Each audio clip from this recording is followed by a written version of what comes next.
the bottom fish. Oh, wow. Yeah. So I'm assuming that means you have a cooler in the car for all of us, right?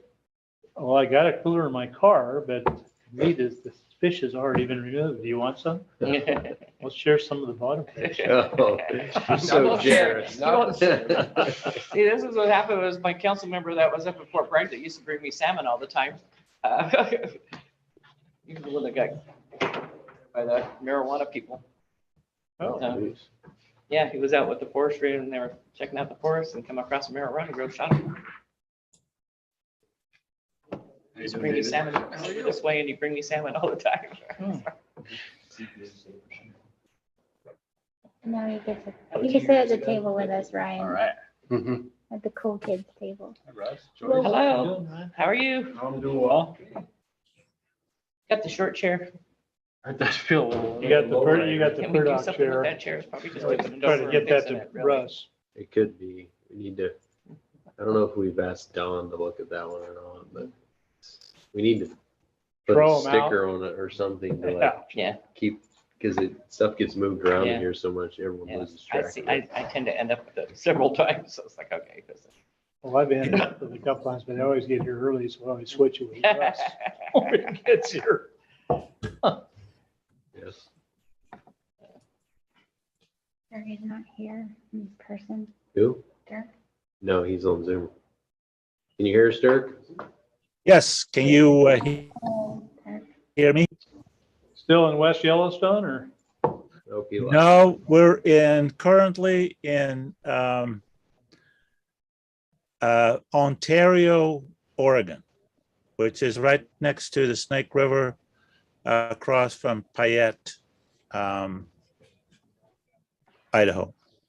Yeah. Isn't it amazing what these Zoom meetings now we can do? Yeah. We can travel and still be at a meeting. I'm curious if the legislature is going to permanently amend I think they will. the ability to not have to change, post on the agenda and just show up remotely. Yeah. You would think. They're talking about it. Yeah, because I mean, if you're in a whole nother state, who's gonna want to come to your meeting anyway? I remember I was in a hotel when I called in and I had to Leave the post door it open. outside. I had to send a picture proving it was posted outside my room and had to leave my door open. And I was like, are you serious? Well, then you have another problem where like I had a Brown Act meeting for the workforce board that I'm on. And they posted the agenda and there was multiple locations. Yeah, One at Woodland College. And so I was like, oh, great, rather than, because the main one was in Lakeport. I'm like, right. it says alternate location in Woodland College. I'm like, great, I'll just go over there. So I show up over there and go find the room and it's some lady's office and she won't let me in her office. So I couldn't attend the meeting. Like, Yeah, which legally, that's not your, I No. mean, right, you're posting it because Yes. the public can come in Right. there. So, Why they pick her up? They should have picked her more like a conference. well, at the Remember- time I had to show a remember a picture of couple- my posting and that my door was open in my hotel. Remember a couple of years ago, I zoomed in from Strasbourg, France. Yeah. Mhm. Yeah, that's what I say. Councilmember Purdock said he's on his way. So if we can wait a couple more minutes. I say we start the meeting, we slash the chair budget. That's the only thing he was advocating for. I asked Mr. Purdock to, although I never got to talk to him, to chair the meeting today since I'm remote. It's kind of hard to do it that way. Hopefully he got my message. He's planning on, I talked to him about it. Okay, great. 11 salmon, Dirk. Wow, good sizes too, or what? A boat full of bottom fish, 2 ling cod, Two One- link cards? one and one small one. Okay. And how did you get, what was the size of the salmon? Mostly were smaller ones, 10, 8 to 10, 12 pounds. The biggest one, Jeff, of course, got the last fish we Right. caught. And it was close to 20 pounds. It was a big salmon, big girth Right. salmon. Oh, well, you guys got almost all your limits, so that's good. Yeah, they'll eat well. Yeah. So anyway, yeah, our Yellowstone trip was cut short by obviously the weather, as everybody knows by now. Yeah. The last time I was in West Yellowstone, where you were when we texted before, I was on my way to Bozeman, Montana, in my senior year in college for a fraternity meeting, and the snow was stacked up about 12 feet on either side of the street, straight up. It was just a wall. That's all I saw of West Yellowstone. There's a snowbank going through town. You know, obviously we saw Old Faithful and those kind of things, but the surprise for me was what they call the Grand Canyon of Yellowstone. That was actually amazing, and nobody really talks about it. And I thought it was one of the more impressive sights to be seen. So, Yeah. I might have missed this. You're at Yellowstone? You didn't get trapped there? He got out. Yeah, They wow. were there when, It was I close. saw some of the footage. That's, yeah, it looked pretty crazy. Whole Yeah, it was. cabins going down the river. Floating down the river. yeah, Wish we could have some of that water. I know. Hey, thank God for the water we got. Nice, we got a couple of. Yeah.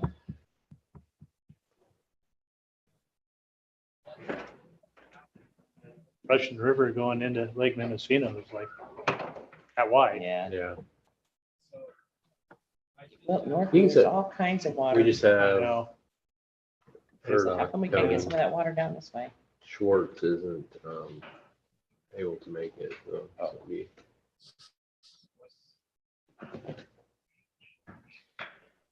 Chief, Oh, hello.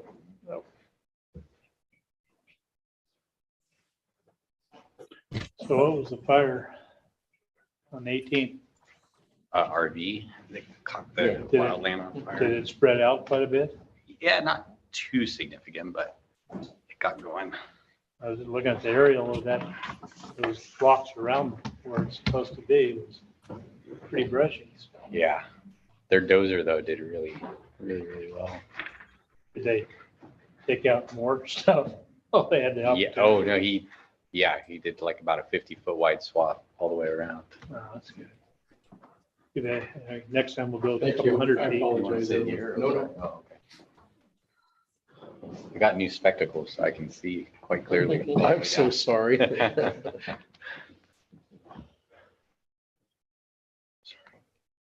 What? All right. You're in the lead. I call this meeting to order. The Clearlake City Council Finance Presentation. Finance Director Young is going to give an overview, and we'll take it from there. Okay, hi everyone. I'm sorry I can't be there in person. I would rather be, but I'm not. So again, my name is Kelsey Young. I'm the Finance Director for the City of Clearlake, and I'm going to be going over the 2022 to 2023 budget. And this will be relatively casual. I'm just going to kind of go over sort of some highlights. And then if you all have any questions, please feel free to let me know. I'm also going to turn it over to City Manager Flora and Chief White and Director Swanson to kind of go over some of the highlights of their departments as well. Okay, so quick overview of the 22-23 budget, looking at all funds. We have just over 37 million in revenue and just over 39 million in expenses. However, some of the things to just be aware of is we have $1 million in our homestead program carryover. So that's already allocated for. And then we have 516,000 of our fund balance for general funds. And I'll be going into that a little bit more. And then we have some various other carryovers in different departments as well. Okay, so I just did a quick breakdown on the revenue, just so you all can see where items are coming, where our revenue is coming from.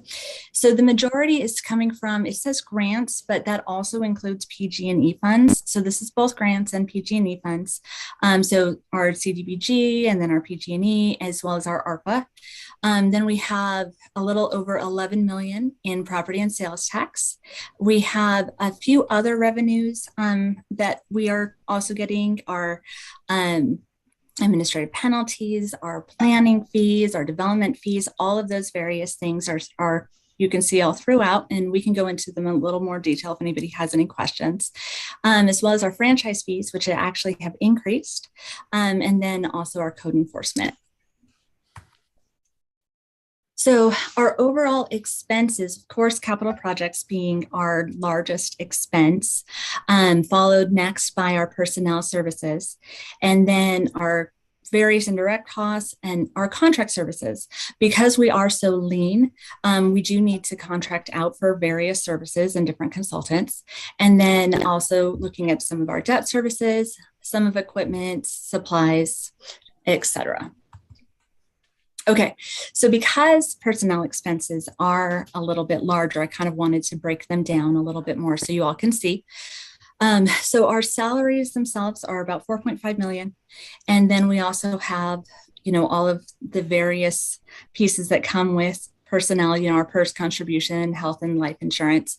As I mentioned before, for the size of our city, we actually are extremely lean. I've been doing some comparisons and looking at some other cities as well.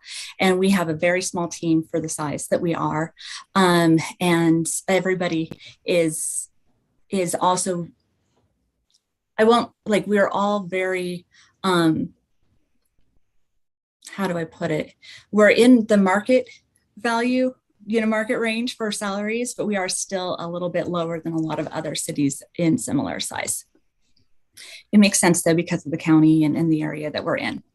Hey, Kelsey, when you say size, you mean population or revenue? I mean population.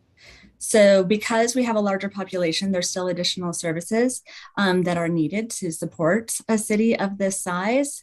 But when it comes to revenue, even though we are increasing, we're also on the slightly lower end there as well. Thank you. However, we have, as you all have seen, we are seeing an increase in revenue, which is also extremely exciting. Okay, so general funds revenue, we're looking at just under 8 million in revenue and just over 8 million in expenses. So that should be covered by our fund balance, which we expect to be actually a little bit over 500,000. So that 516 should be okay. So all of that should be covered and we should be balanced. Okay, so now switching gears a little bit, and Chief White is going to speak to this more, but wanted to give you a couple highlights on, we're going to be making some changes in this coming year in a couple different divisions. So one of them is animal control services, and I couldn't resist the picture of the puppy, so you all can all if you want. But this will be in... so it'll be entirely contracted out, but it'll still be in the same facility and will offer the same services. This will alleviate some of the challenges of continuing to try to hire staff and the day-to-day operations. All of those things will now be handled by the contractor, and the cost will be about the same as keeping it in-house. We will be losing a little bit of revenue. However, if we do move forward with the contractor that we have been discussing, they're talking about potentially keeping fees stable for a while, which means we will start seeing cost savings as well. But Chief White can go into that a little bit more. Okay, another thing, and this is really cool, and not to take away from Director Swanson's, because I know she's going to want to talk about this too. We are creating a new division called the Recreation and Event Division, and that is going to be still under the Administrative Services Department, but it's going to be a cool new division that's going to be driving events in the community. And The goal is for it to be self-funded within 2 years, but the initial startup costs will be covered a little bit by general fund, hopefully by some additional grant funds, and then definitely by event sponsorship, as well as various fees and things that might be charged for going to the events themselves, ticket sales, things like that. And then that will develop and lead the various concerts in the park and the soapbox derby. You can see my kids had a great time at the soapbox derby. That's them in that little picture there, as well as other youth activities, various holiday events, etc. So that's just a brief little taste, but I know Melissa's going to go into that a little bit more later. Okay, so since we were just talking about administrative services, did another quick breakdown on some of the other divisions in administrative services. So we have the city clerk admin services, and these are just all summaries to kind of show the various areas of where all of our general fund expenses are going. So as you can see, a lot of things are mostly going to, city clerk and admin services. That's mostly going to staffing. For the building services, that's going to be services and utilities and fixing all of the various things that are currently getting fixed. There's a lot of deferred maintenance that needs to be addressed.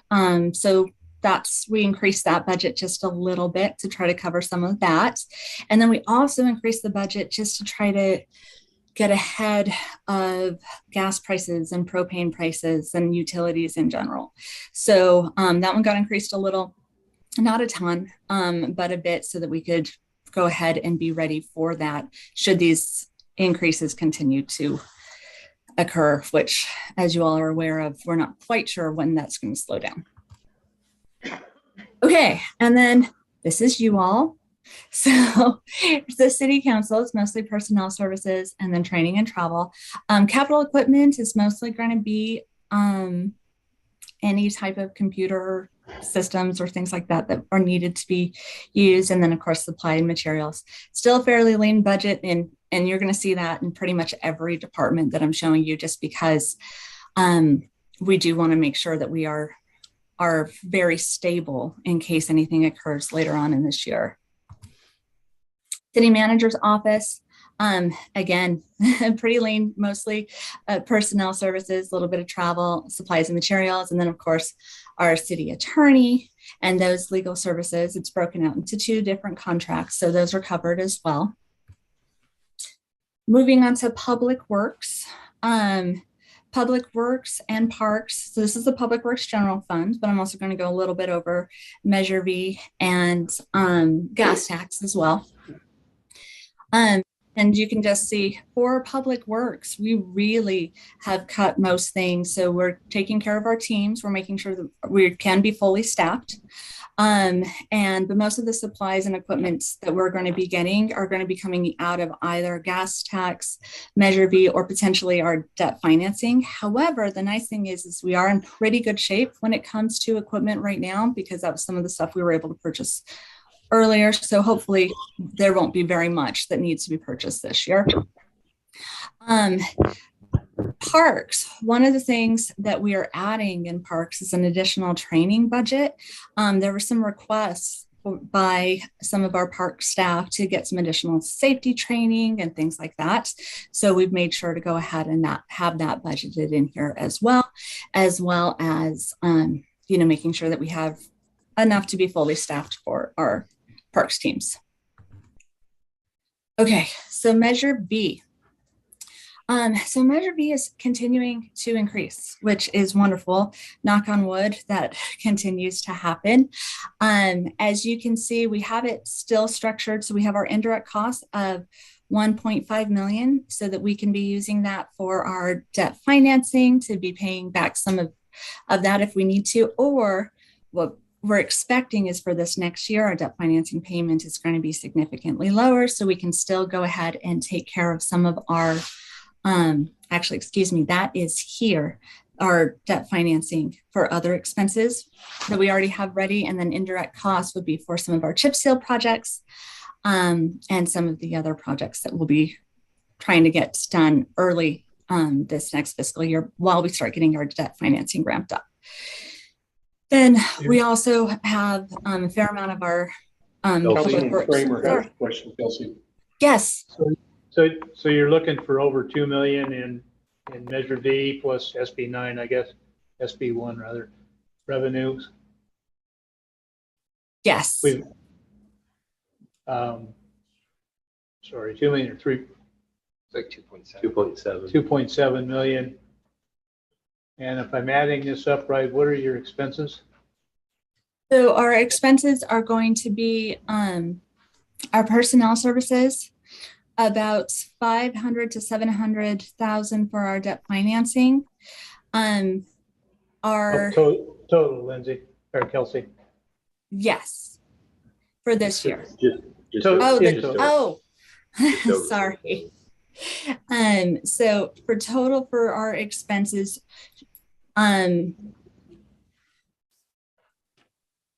we actually, it will be about 2,788,000. I think I basically balanced it. I think I have a little bit overage, but it's small. It's something like 5,000. I can pull that up though, if you'd like, if you wouldn't mind me. So Pulling it up. expenses are exceeding revenue is, if I'm reading that correctly? So we should have actually a little bit more revenue than expenses in Measure B.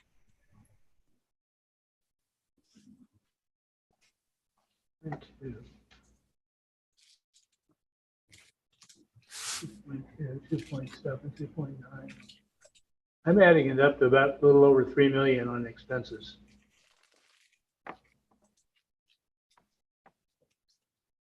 Okay, let me take a look at that. And can I get back to you on that one? I just want to make sure. We've had a little bit of trouble with some of the reporting, and then some of it might just be error from COVID. So I have it pulled up if you want me Oh, to address it. thank you. Yes, please. So appropriations would be 3.029 million. So we're Director Young has estimated 241,000 of carryover from this fiscal year. that Okay. we'll fund. So it's That's zero. right. Thank you. I apologize. I forgot that for a moment. Okay. Okay, thank you, Go Kelsey. ahead.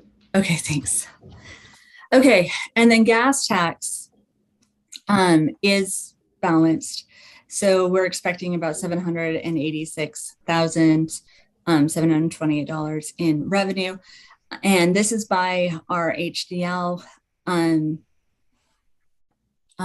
estimate, which one of the nice things is it does tend to be relatively conservative. So most of the time we either meet or exceed that. Actually, so far, always we have either met or exceeded that. So, and then our expenses are currently balanced. We do have a larger supplies and materials budget estimated for out of gas tax, looking at supporting some of our road projects.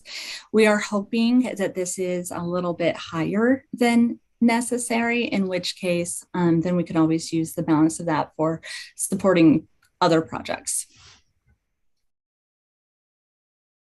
And speaking of projects, these are our current capital projects list that we're hoping to continue to work on over the next little while. So of course we have our airport road project and the Arrowhead Burns Valley road rehab. And then of course the Burns Valley Sports Complex. Yeah.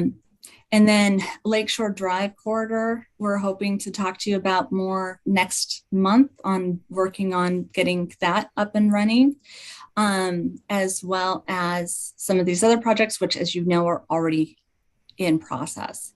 So any question, and if there are any questions too, I can hand it over to City Manager Flora if he wants to talk about any additional projects. Okay. The only thing I would point out here maybe is, I mean, I think you're familiar with all of them, the Austin Park Skate Park, that's funded by county funds. Supervisor Sabatier has, all the supervisors have an allocation of cannabis funds. So we're actually, I talked to him today, and I think we'll probably be more like 300,000. That's what we're expecting from him, and that's a project he's interested Are we in. gonna do that at Austin Park or over at The current plan was to replace this one here in the same location, but I mean, Him and I talked about moving it over where all the I mean- recreation's gonna be. I think would be a better spot if we had it. yeah, The well, I space mean, for it. we can talk about it.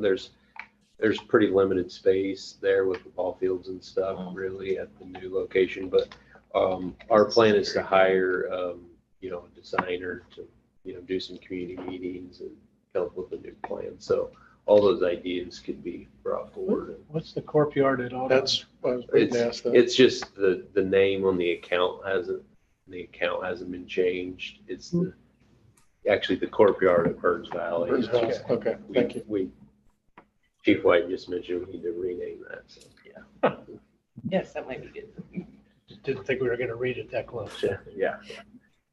Well, that and we've all been calling it that internally. So but I should go ahead and rename that. Is the art initiative, is that also a grant too? Well, that was, you'll recall, it's been a couple of years. Right. The decision was made to use a small part of the PG&E funds to support a matching grant application of the Rural Arts Initiative. They Right. weren't successful in that grant, but, you know, we still think it would be nice to, you know, be able to support some art projects. So we continue to carry that funding forward in hopes of, you know, getting an arts partner and make something happen. You know, we've been fortunate that Director Young and her staff, you know, with the Clean California grant that we got, that includes some arts funding and whatnot. So thus far, we've had a number of conversations, but we haven't, you know, kind of finalized the project to bring forward for approval. But Okay, sounds good. Thank you. Okay, any other questions on projects? No, Okay. All right. So moving on to the police department, and I know Chief White is going to want to kind of discuss a little bit of these items as well. But we have our police general fund. We have budgeted to try to make sure that we can be fully staffed, which is of course the goal. And then there's also going to be, I know, a couple other projects that are going to be coming into play for the police department. Then additionally, we have our code enforcement. This is just our code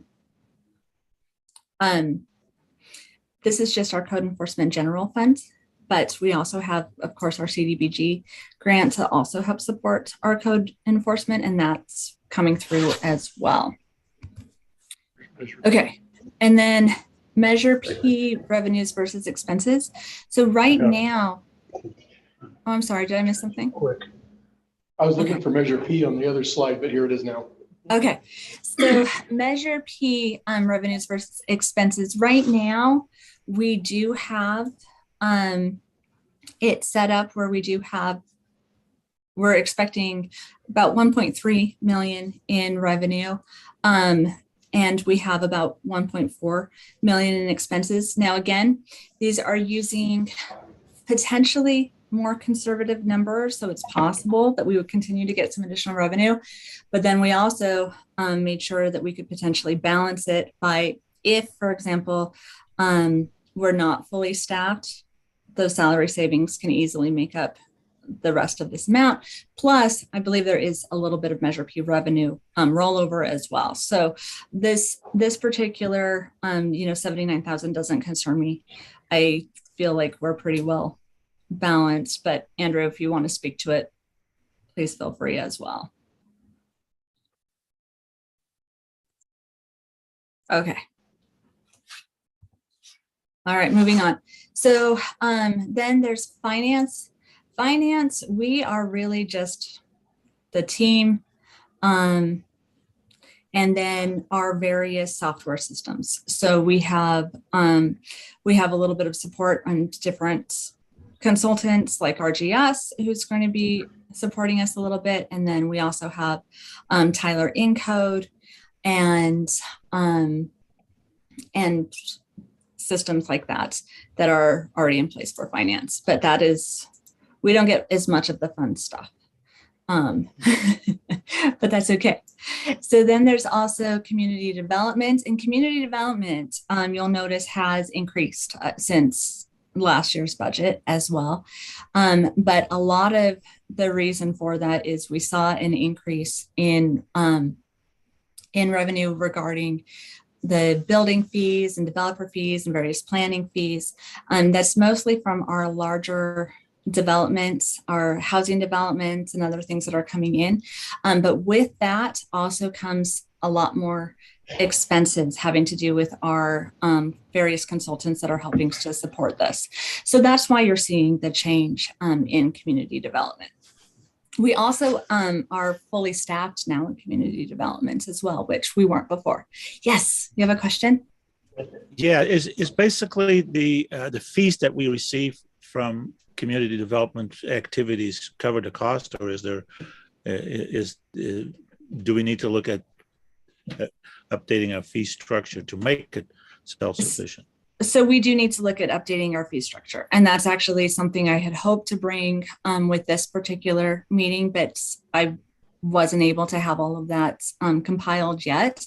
So we're hoping to bring that back next month and talk about our fee structure a little bit more. I don't think we need to change it too much, but right now, because we are having to go out to consultants and because the consultants have raised their fees as well, I think we need to just take a look at it and see what we can do that would be self-sustaining while still being, business friendly and things like that too. And that's kind of what we have to look at. Okay. Thanks. How much do you think we are going to be short? For community development? Yes. I think we'll be fine. I don't really think we will be short. I just don't think we're going to, if we could continue to increase some of our software systems, get things like kiosks, do some other efficiency projects, I think there are some ways that we could become even faster. And until we raise our fees, I'm not sure that we have the amount to do those additional improvements. But if we look at some of the fees, just increasing just a little bit, maybe we'll talk about this more, but maybe potentially adding like a 1% technology fee or something minor that could then support that could make it a lot more efficient and easier for businesses and developers to come in and take care of some of that as well. And we're hoping that we can figure out a way to improve that. Even though I have to say we're a lot faster than a lot of cities our size. So there's that.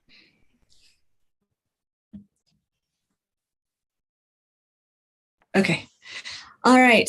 So then the GAN limit. And then we're wrapping up too. So I'll be going back to all of the directors in just a moment. So as you all know, there's sort of a whole system that we have to follow for the appropriation limit. And I'm going to ask City Manager Flora to jump in and add anything here too, because while I was ill, he was kind enough to go ahead and assist with this too. But we are, wait, no, don't do that. Sorry, I'm trying to move everybody's pictures so I can see everything, all of the numbers a little bit better. And then I accidentally moved the slide. So our City of Clearlake appropriations limit is going to be $9,344,000, about $450, which is a little bit lower than it was last year. So that's not really a concern. We just kind of wanted you all to be aware of that. So we're still below the appropriations limit, and our debt financing would not be included in this type of project, and then neither would some of like our other things like grants and things like that. But this is our current GAN limit. Alan, did you want to add anything on that? Well, I mean, maybe a little bit. So, I mean, we are getting pretty close to the limit, which is a little bit unusual. It's a good place to be in, really, to be pushing up against it. because it means that our revenues are doing well. With the state budget situation, the state also has a GAN limit. Of course, they, don't have to play by the rules like they make us do, but they're, they've blown out the GAN limit this year. Yeah. I don't know if it's something that's going to continue forever because of the issues the state's having with it, but one interesting thing, if you looked at the backup that was provided so the formal adoption of this by the council is later as part of the regular meeting. If you look at the backup material, there's this very specific calculation that's done to create this, and it's based on a kind of cost of living factor that's determined by the Department of Finance and used statewide, and then a population increase factor that's specific to each county. And so we use the county number. But if you look through the things, I just wanted to point this out because it's a little bit odd. Department of Finance does an annual population projection for every city and county in California. If you looked at our population projection last year, it was something like 13,000 people. And of course, we've always felt like that was pretty low. Now they corrected everything this year, or they normalized it based on census numbers. And so our number for this year is like 16,800 something. We're actually slightly larger population-wise than the city of Ukiah now. However, the way they did all the adjustments, it still showed a population decline year over year for the city of Clearlake, which is very strange. And it impacts our appropriations limit. So fortunately, we're still under the limit, but it's a very weird calculation that doesn't make any sense. And so I just thought it would. Can we appeal that? Or do we want Well, to? I mean, I don't know if there's really a need to appeal it. I mean, and we don't really know the methodology that goes into their annual calculation, but Question is, do they clearly know? it's not operating quite right because it's a pretty significant change from what they were projecting to what the census identified. So. So that's clear as mud. All right, and then as City Manager Flora mentioned, we will be going over this. It is actually an item in council later, so we can go into it again, or if you all have any questions. It just kind of is what it is, but it is also interesting because we are about 130,000 or so below our appropriation limit, which is unusual, but not a bad thing. I mean, it does show that our revenue has been increasing, which is great. Okay, so final comments. Overall, we are in good shape. So we do have a structurally balanced budget, and I'm optimistic that we're going to be able to keep to our budget this year and then potentially have additional revenue. We are, like I said, we were fairly lean when we set up this budget, mostly to make sure that everything that we needed to make sure was in place is in there. We don't have a ton of extras, but we're still able to fund our projects. We're still able to support our team. We're able to look at, cost of living allowances, all of that. So feel pretty good about that. And then limited program expansion and careful budgeting was really the name of the game with this whole budget this time around, because we do want to make sure that should something happen, we can pivot pretty quickly in case there's a recession, which of course, fingers crossed, that doesn't occur, but we wanted to make sure that we were set up so that if something like that occurred, we're still. It's coming. It's coming. It's coming. We all agree. We all agree that it's coming. It is. And how bad it is and how soon it is, we don't know, but that's why we're trying to be a little bit more cautious than we might have been otherwise.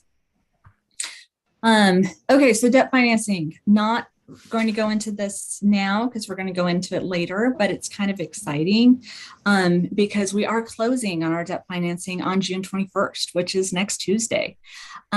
So that's pretty exciting. And we'll be coming back to council to appropriate that spending. That's why you don't see that in this budget.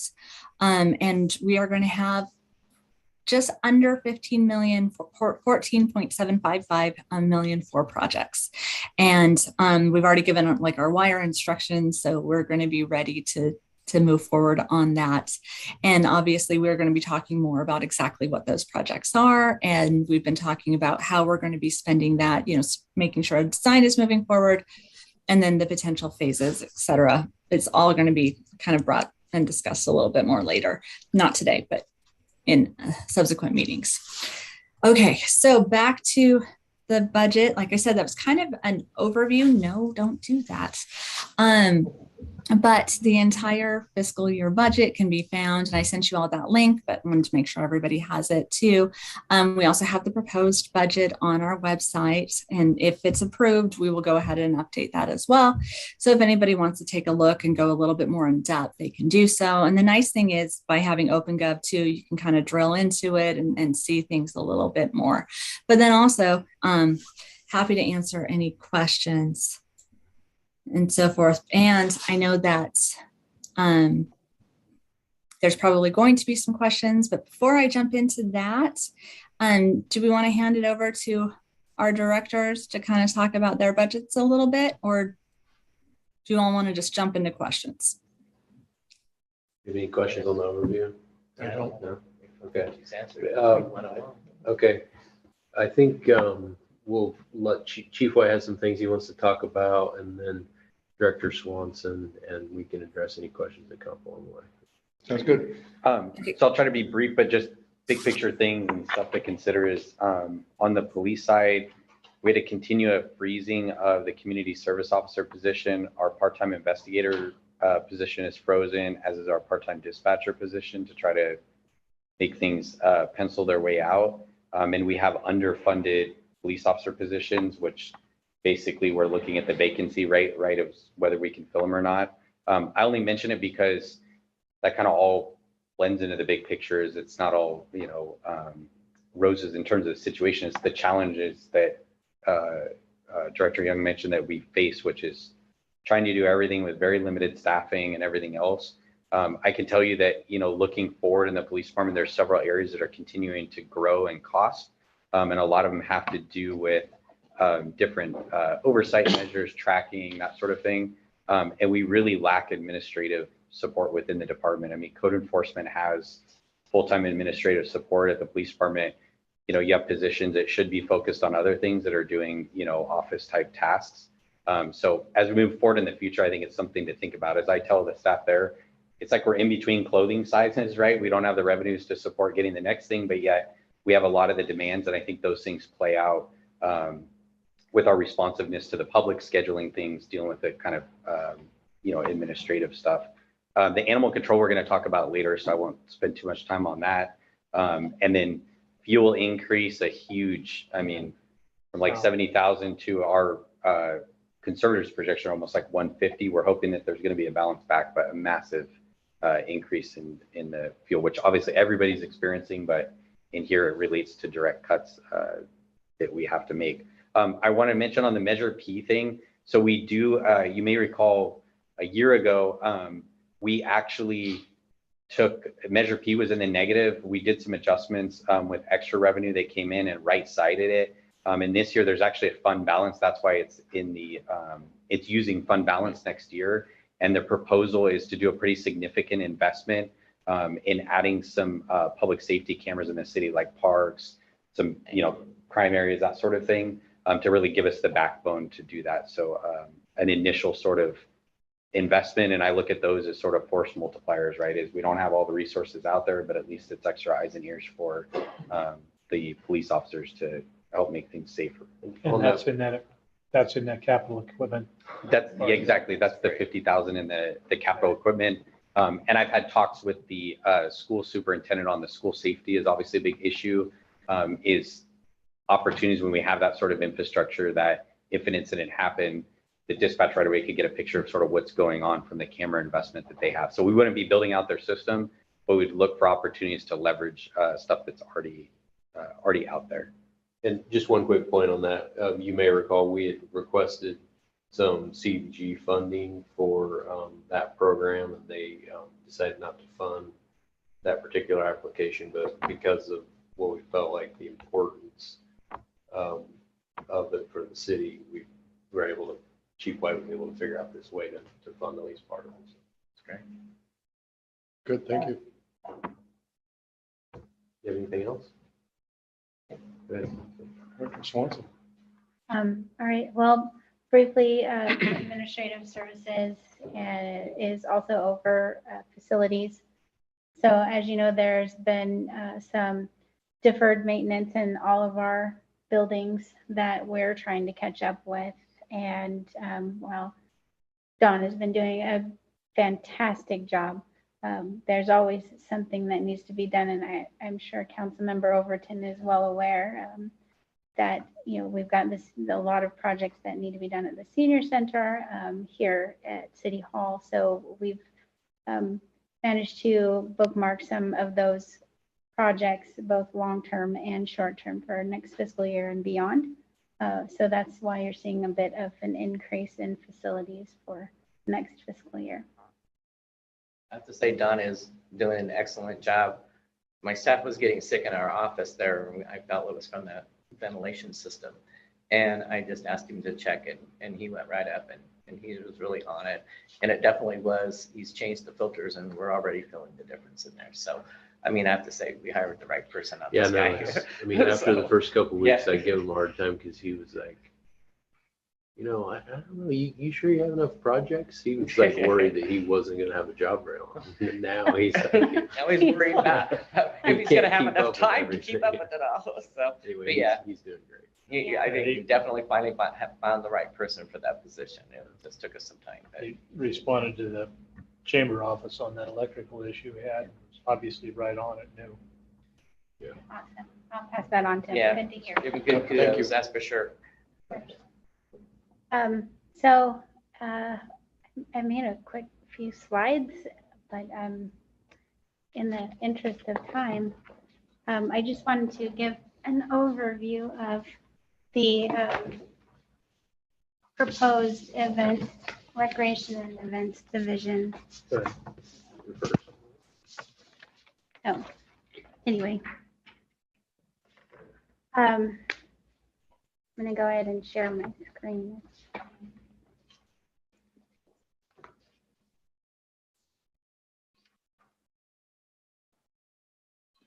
Nice chart, by the way.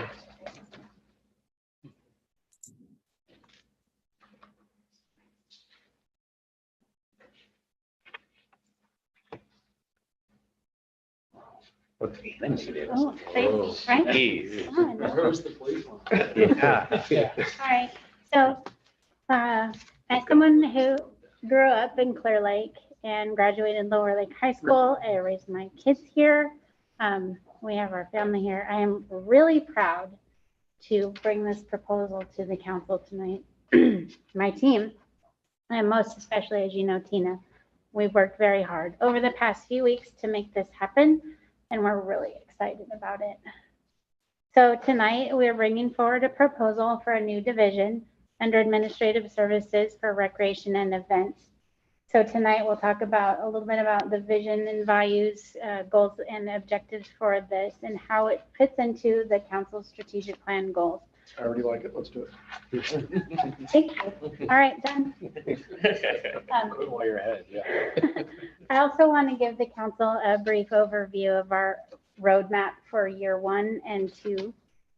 Some milestones, a peek at our planned rec programs and events, and some partnerships we've formed in anticipation of bringing this proposal to your council tonight, and our plans for community outreach if your council approves the formation of this division. So what we would like to do with this new recreation and events division is enhance the quality of life for people in the city of Clearlake and also throughout the community, because as you all know, there's not a recreation program throughout our community. There is a study being going on right now to bring that to the community, but there isn't a specific recreation program throughout. So we want to create connections through art and culture and engage people of all ages, all abilities, cultures, and interests while promoting Clear Lake's unique identity and community cohesion. This fits in with the council's strategic goal of improving the quality of life with improved public facilities, improving the image of Clear Lake, ensuring fiscal sustainability of the city, and supporting economic development. So some milestones that we plan for the next fiscal year with the budget adoption and the division creation in June.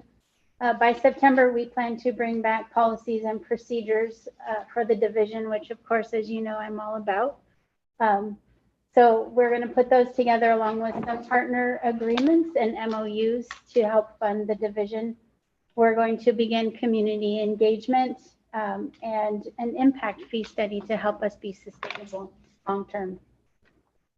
In December, we're going to evaluate events and programs, bringing that to the council for consideration for the next fiscal year and kind of get your ideas and feedback on how we're doing. We anticipate to adopt an impact fee, like I was saying, increase our sponsorships and grants with fundraiser opportunities as well. And something that we're really excited is we've been thinking about planning and bringing that to the council is while we can't do a summer camp for this year, we would like to do a spring break camp in April.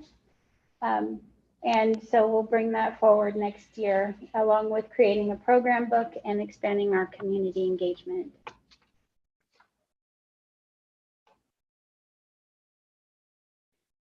All right, year 2. If this program is successful, we will need to increase staffing and an expansion of our programs and events. We'd like to prep for the rec center that is being built at the Burns Valley Division. And with that, bring youth and adult sports programs. In March of 2024, we plan to start implementation of our summer camps, which would also include performing arts, cultural arts, and therapeutic recreation, which, as I was saying before, people of all abilities. So therapeutic recreation is geared toward people that are differently abled, and we plan to include that in our program. Moving forward, 2024 plus, master plan update of our parks and recreation and support of the countywide feasibility study outcomes. So exciting. We've picked 2 to start our year 1 for youth programs and adult programs. Like I was saying, we plan a spring break camp, and while it hasn't been finalized just yet, we are partnering with Canocta Unified School District to bring a program, but we'll have details of that in the near future. We are going to start a couple of adult programs, including cornhole tournament and low impact exercise programs using the Rotary funded exercise equipment at Austin Park and at the Senior Community Center. Year 1 events, we have a ton of them. So this is just some of our year 1 events that we actually have already started planning. So that includes this, obviously the soapbox derby, but new ones like movies in the park, we're partnering with Peg TV to do, and a breakfast with Santa, a bunny brunch. Those are 2 new things. So. So we have worked out partnerships and sponsorships. We've sought out grant opportunities, but some that we have solidified some partnerships, including with Canocta Unified, Peg TV, Rotary Club, Highland Senior Service Center. Councilmember Overton met with us and is, that's going to be a great partnership. We also have some local nonprofits and some local business sponsorships that we are working on. Finally, marketing and outreach. We are going to increase community engagement and are recreation and event social media presence with some press releases.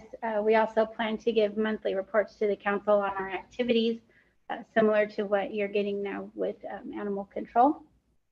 Mayor Sluten has a question. Oh, I'm sorry.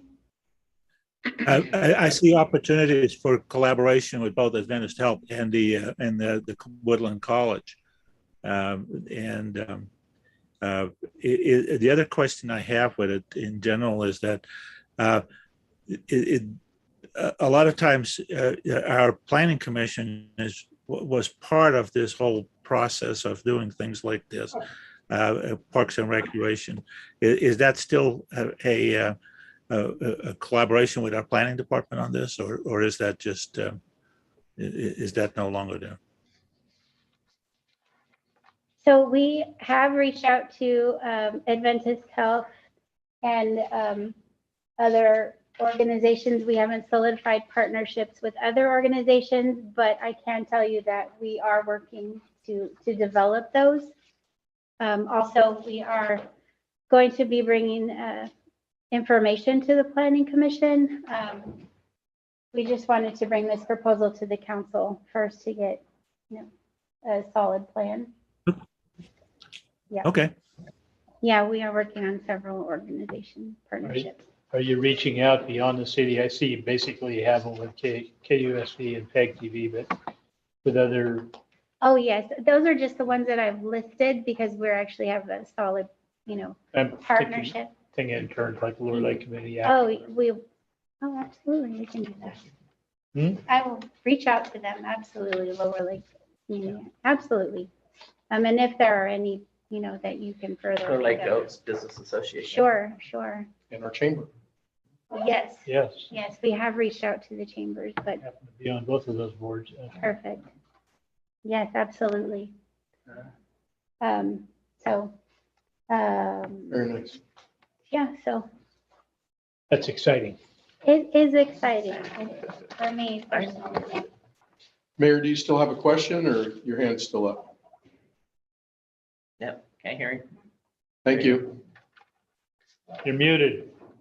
I do have a question at the end of the presentation, but proceed until I'm ready, until you're done with your presentation. I'm finished. We have wrapped up the presentation, Mayor. If you have any questions, now is the time. It's an overall budget question, not particularly on any specific line item kind of thing.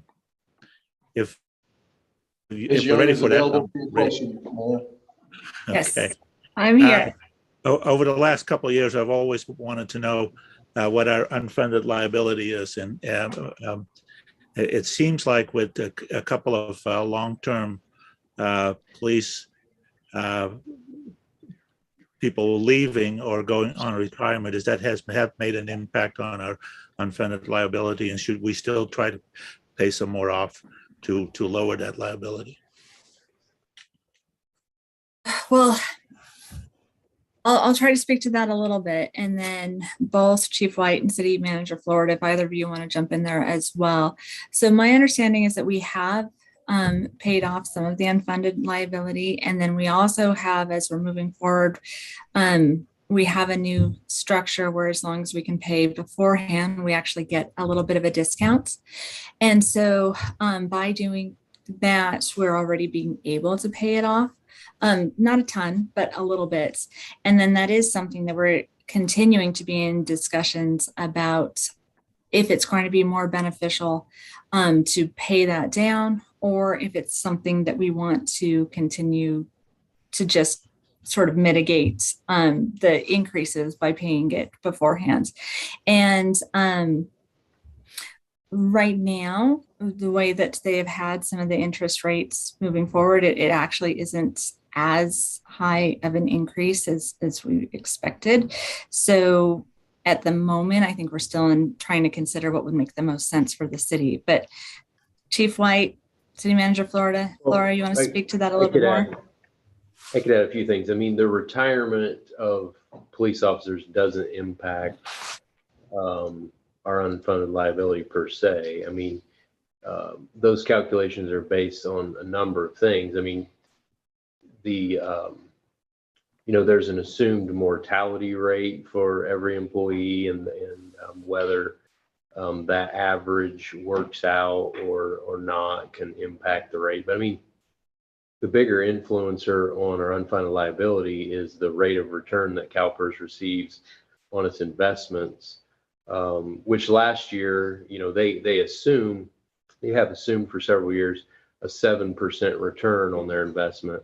Last year, they received over 22%. However, there's so many mechanisms now in place that return is smoothed out over 5 years, so you don't realize all those gains in a single year, which is a disadvantage when there's a big return like that. It also helps us, like this next year, the return isn't going to be 7%, and so those losses will also be smoothed over 5 years. So those are the things that swing and make an impact, because CalPERS set a rule that if the return was over a certain amount, I don't remember what it was now, maybe 18%, that the discount rate would automatically be reduced.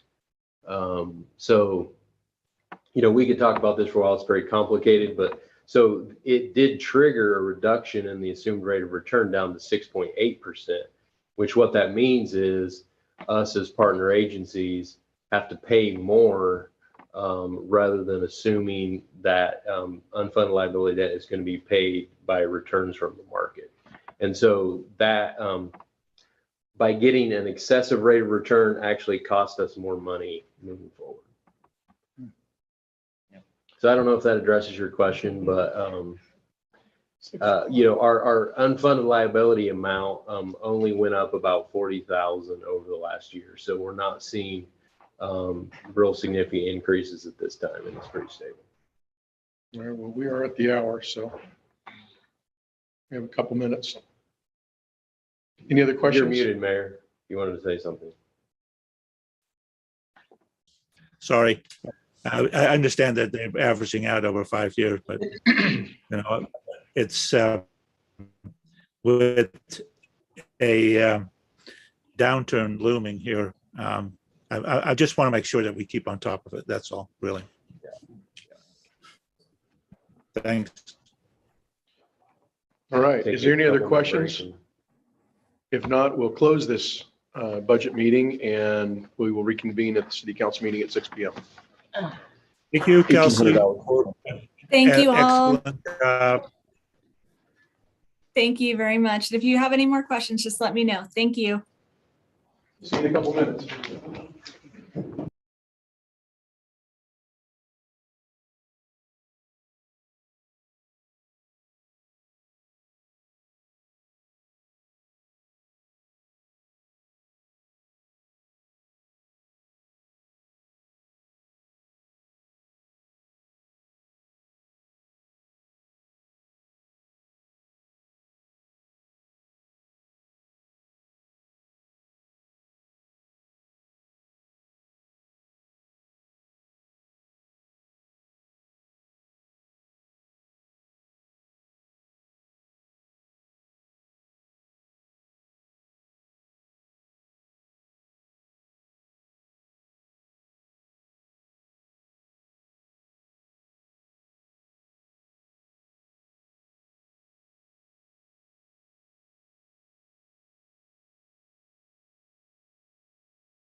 Test. Can you hear us, Mayor Slutin? Yes, I can. Thank you. Thanks.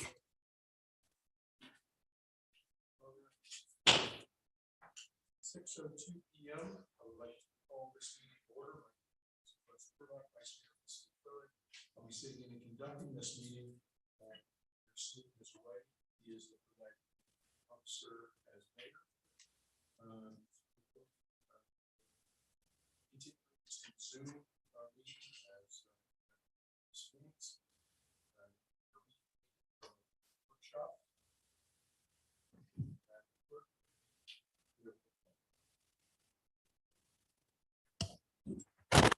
Councilmember Overton. Councilmember Kramer. Here. Councilmember Claffey. Here. Vice Mayor Purdock. Here. Mayor Slutin. Present. Very well. Councilmember Overton, would you mind leading us in the pledge? Pledge allegiance to the flag of the United States of America and to the republic for which it stands, one nation, under God, indivisible, with liberty and justice for all. Thank you all very much. And I have asked our city attorney, Mr. Jones, to lead us in the invocation. Dear Father, we're grateful this evening that we could be gathered as civic leaders and as members of the community. We pray for blessing upon our council, bless them with wisdom and guidance to make righteous decisions, good decisions for the members of Clearlake and for the citizenry here. We are grateful for the great day that we've had today. We're grateful for all the blessings that was given this community and all of us here. We ask that be with us, help us to have the guidance with us throughout this meeting. And we say this in the name of thy son, amen. Amen. Thank you, Mr. Jones. Very well. Well, presentations, one of our favorites, presentations of our June adoptable dogs. Lieutenant Snyder.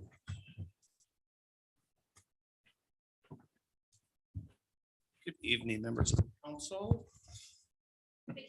Good evening. We're going to change it up tonight, and we brought a really big one. Is she vicious? All right. Very. This is Cindy Lou. She's a Hey, 2-year-old Cindy Lou. female Chihuahua. She's currently spayed and neutered. She is microchipped. She likes sleeping in beds.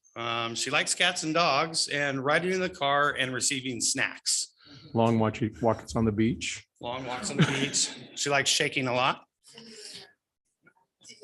Oh, I love it. Yes. So anybody who would like any further information, please contact the Clearlake Animal Shelter staff at 707-273-9440, or to see the animal in person, you can visit the shelter. They're located at 6820 Old Highway 53 in the city of Clearlake. They are available for viewings Monday through Friday from 12 to 4 by appointments. All right, thank you. All right, and for our shelter count for the month, year to date, we have taken in 169 dogs into the shelter. 157 of those dogs have left the shelter. 91 have been to various rescues. 44 have been returned to their owners. 21 adoptions. 1 animal was euthanized. We have a live release rate of 99%. Thank you. Wonderful. Thank you, Lieutenant. All right, thank you. Very good. Mr. Flora, next we have a presentation by Cal OES. I see that they are in the chamber. Would you guys like to come up? Yeah, so if I could just give a brief introduction, you're Please welcome. come on up. Come on up. As you know, we had the cash fire last August, and we were, I guess, required to take a little bit more of the lead than normal on some of the efforts as a result of the county's involvement. But Cal OES was wonderful to work with. Actually, Finance Director Young led a lot of the recovery efforts from the city side. And so we just wanted the opportunity for Cal OES to come and talk briefly about that and their experience with it. So I think maybe Finance Director Young wants to provide a brief introduction before you get going.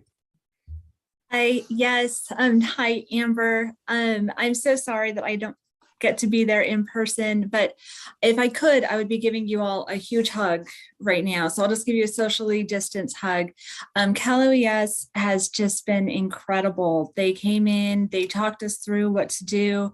They helped the residents, they reached out to all of the residents, and it's been such a trying time for our community. But everybody that we've worked with in Cal OES has just been so supportive and so kind and so efficient. We were able to get all of the debris removal done really quickly, and all of those properties are now turned over to all of the property owners who are now working on rebuilding. And so just really want to say from the bottom of our hearts, thank you. It has been such a pleasure to be able to work with you, and especially under such difficult circumstances. We really feel safer knowing that you have our backs, quite literally. So just we want to say thank you. Thank you. It's funny that you are thanking us. I came here to thank you. I've been here 3 times, 3 different incidents, Pawnee Fire, LNU, and this year, the Cache Fire. When we were talking about which counties we wanted in our division this year, it only felt comfortable to come back to Lake County. I've been here so many times, and I kind of knew what to expect. No, you know what? We build great relationships that way. I knew what to expect. It was going to be difficult parcels. I'd learned something new, some challenge I could rise to the occasion for. This team definitely stepped up. We always have the greatest welcome committees, whether good or bad, but we always welcome each other. And I knew what to expect, but what I did not expect was Kelsey Young and county last year, Craig Willoughby. They're great partners. I did not expect the dedication and the hard work and the constant communication that we had to make this successful. So really appreciate. So I'm here to thank you. Thank you for your partnership, and thank you for making this go really easily. This year we cleaned up 36 parcels, 2 of those mobile home parks, one of them with 54 bays, one of them with 5 bays. We also cleaned up 5 tree only right of entries. So we did trees as well, which is something new to our project. So again, just came here to thank you guys for your partnership. And if we do have to come back, I'm glad we have these relationships. And I know that working with Kelsey was easy. And I know that you guys are all backing her up. And I know they come to you and ask you to sign things and not always know why. So appreciate your partnership, and thank you for having me. Thank you. If you could just stay there, please. We have something more to share. On behalf of Mayor Slutin, I would like to present Cal OES with this plaque of our appreciation for your dedication, because the true beneficiaries of your help are the folks that lost their homes and that were impacted by this fire. And by working together with the city, you really made their lives a little easier. And I can't even imagine what that devastation was like for so many that didn't have insurance and facing the cost of cleanup. The city really appreciates that. I was Supervisor Sabatier is here. We were in a meeting when that fire broke, and we were all just in awe how quickly it spread, and just the loss of life that was potentially there, between our fire department, our police department, and everyone else who rallied to save lives. And then you were there to help us clean up. So thank you so much. We truly appreciate this partnership. Appreciate it. Thank you.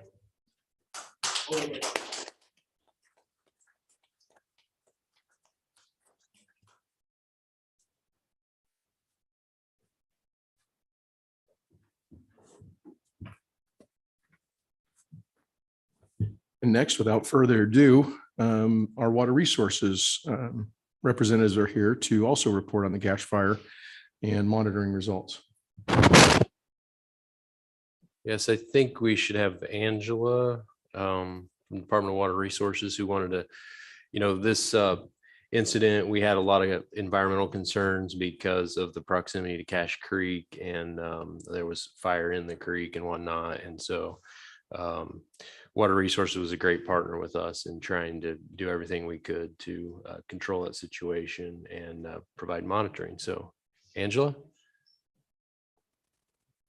Welcome, Angela. Oh, still mute. Can you hear me?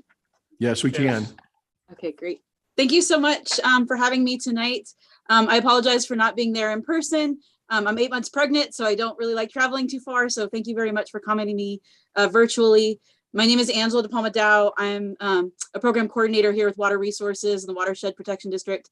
And I have about a 10-minute presentation for you that'll go through all the results of our monitoring effort in Cache Creek. So I'll just share my screen right now.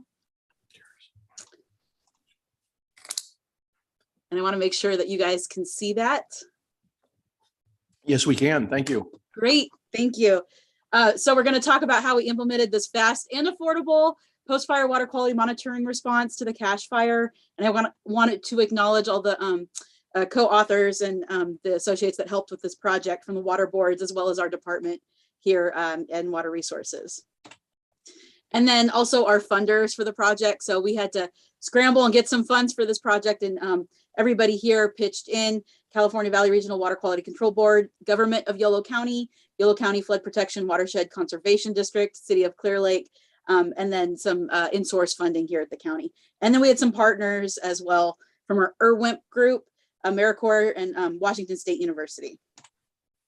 So you guys are pretty familiar with the Cache fire, and we just had a review from Cal OES. The one thing about this fire that was very concerning was a lot of the homes that were adjacent directly to the creek were built prior to 1975. This is before a lot of HUD standards were in place. So there's a lot of materials in some of these homes that were very concerning for water quality, and particularly such as asbestos, heavy metals, lead, mercury, PCBs, dioxins, and PAHs. And particularly with the sloped landscape, it basically, the community that burned with these homes was basically structured to funnel water directly into the creek when there's rain events. So we had like a boat ramp that funneled a road where water could go directly in, and then slopes right next to the creek. So concerning water quality implications after this fire. We have done monitoring after the Valley Fire and after the Mendocino complex. So some of the lessons that we learned that we applied here. Local resources are limited, and water quality sampling is very expensive, and every year it gets more expensive. And we don't have thousands stashed away for this type of emergency sampling. And then the types of structures and the amounts in these burn zones really increase the parameters that we need to sample to make sure our water quality is safe.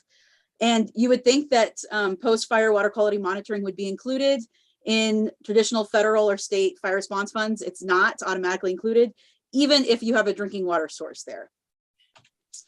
And I would really encourage anybody doing post-fire monitoring to ask for help from neighbors, ask for money, in-kind contributions.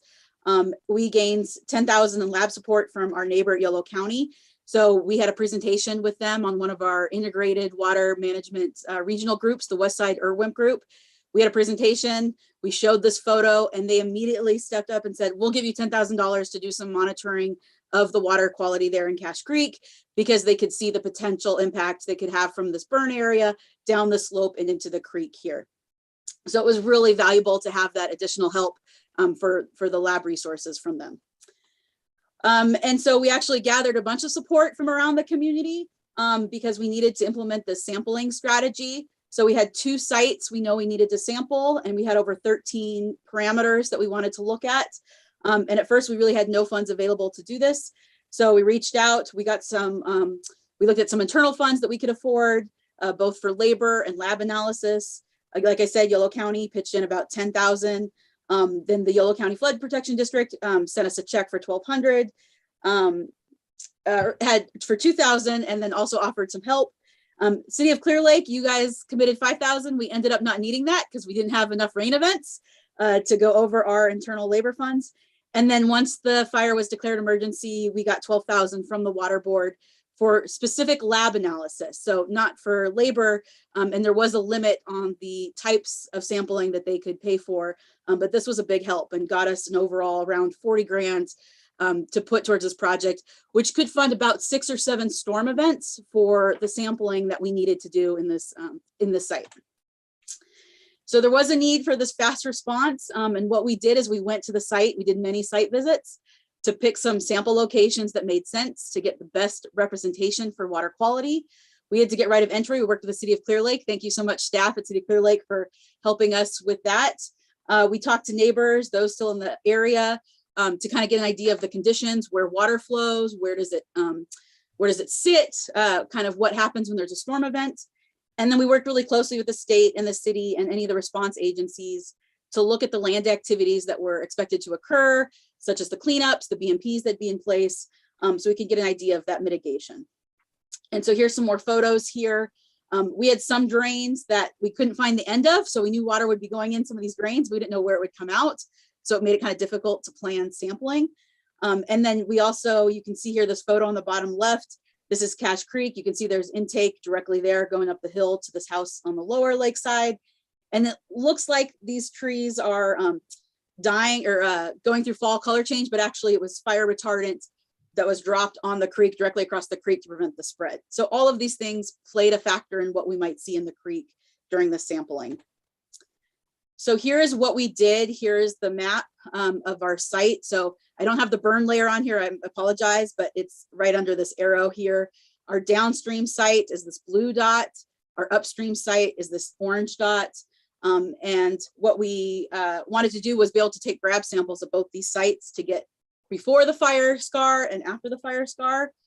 But what happened in October, we remember we got that atmospheric river event, and basically the creek filled up with water faster than the lake did. So all the water went backwards, actually. It actually went flowing toward the lake. So we were out sampling and we noticed our upstream site was actually acting like a downstream site, and the downstream site was acting like an upstream site. And if you live near this area, you've probably noticed this before in the past, but it really complicated the way that we thought about having to look at water quality monitoring. So we considered these sites switched during that first atmospheric river event. They went back to normal downstream upstream after that event though. And then we wanted to see how that area was in comparison to the fire event. So we actually have some historical data at the upstream site from one of our programs. We have some water quality data through previous years we've collected at the orange dot. That was our temporal site. And then we had a spatial site. So this year we started a stormwater monitoring program with help from the city of Clearlake. And so this yellow triangle right here on Sigler Canyon Creek is a reference site in space. So we have some data there we can compare with these sites on the creek near the burn area. This is the list of the parameters that we sampled. The ones in white are all the ones that we had sampled during the Mendocino complex. The ones in black are the ones we added to this fire monitoring event because of the type of structures that were on the landscape. And after consulting with some water quality and burn and wildfire experts at Washington State University, these were the ones they recommended and the water board agreed. We did take our total organic carbons, but we had some lab issues, so we really only have data for that for one event, and we don't have any comparison data. So I'm not going to talk about those today. Some of the monitoring challenge we had, as you can imagine, low water levels. So it was very difficult to determine when was the best time to sample. This is our upstream site under the bridge on Lake Street. And you could see when the beginning of the season, there was not much water there. So what we want to do is make sure that we actually captured ambient stream conditions when we were sampling here, and not just a puddle that had been sitting there all summer long that wouldn't give us accurate data about what the stream conditions are when we're comparing to fire impact. And this is our downstream event. Again, you could see kind of some stagnant green water. We wanted to make sure when we sampled, we were capturing actually the storm runoff from that fire. So it was very hard to determine when that first flush was. I mean, we had that big atmospheric river, so that's when we sampled. So here's some results, and this is us sampling actually during one of those storm events. So you can see not much water there, but a little bit more than those puddles. And this is the hydrograph. So this is actually those 3 storm events we had this year. This is that first one in October. We had another one in December, and then we had a couple big ones in January. So this is Cache Creek. This is at the dam, the gauge that's there by USGS. And so these were our 3 storm events that we sampled. Okay, so here's some data for you guys. And remember, our upstream site is the orange. The blue is our downstream site. So we would expect to see any fire impacts reflected in those blue dots. The square in the white lines, that's our historic upstream. This is how what it looked like years prior to the fire. And then Lower Lake is the nearby site. So, and the red line is when our cache fire event occurred. So we're looking at dissolved oxygen. This is important for biologics in the creek. And what we can see is we had kind of smattering. Dissolved oxygen was kind of all over the place, both at a nearby site that didn't have any fire impacts and the upstream and downstream sites. We look at conductivity. This is how much ions are in the water. We can see, again, stuff is kind of spattered around. We can see our nearby site has kind of higher conductivity, our downstream and upstream site kind of mixed in. I would say there's nothing much going on, at least for the fire, based on the conductivity and oxygen we sampled here. We look at pH, another indicator if there's inputs from some event. And what we see is we have higher pH at our nearby Sigler Canyon site, lower pH just in general in Cache Creek, whether it's before the fire area or after the fire area. So again, not much change in pH, but not much influence on the fire from pH here either. And we can see pH in general over the drought years looks like it's increasing when there's low water in the creek. For turbidity, this is how much stuff is in the water, how cloudy the water looks. And this is very typical post-fire, and that's exactly what the data suggests. So turbidity is relatively low, normal years at our nearby site. Our downstream sites, we had elevated turbidity here, but not that much. These are all less than 100. When we looked at turbidity after the Mendocino fire, sometimes we were getting like 4,000 NTUs for turbidity, which is a lot of stuff in the water. So not much here, still pretty clear water even after a fire and downstream. For nitrogen, these are all nutrient data that I'll show. And we just didn't get any detects of nitrogen throughout the season. So not much data for that, whether in the fire or in other nearby sites. We look at total suspended solids, just another measure of stuff that's in the water. Very typical for a post-fire event. We see those downstream sites have higher concentrations of total suspended solids, but they decrease as the season goes on, which is exactly what we'd expect with a fire. There's a lot of stuff that's flushed in after that first atmospheric river, and then it decreases as the season goes on, you get more flushing. And the site's getting cleaned up too as we go on in that time period.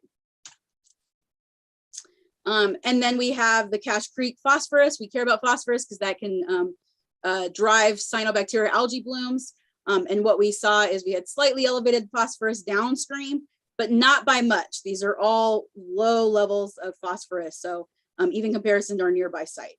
So we had some influx, but not a whole lot, and slowly decreasing over the time post-fire too. Next, we have some metals. And again, there's a lot of stuff here, but I'm gonna highlight the ones that are the most important. And then the colors are the upstream, downstream.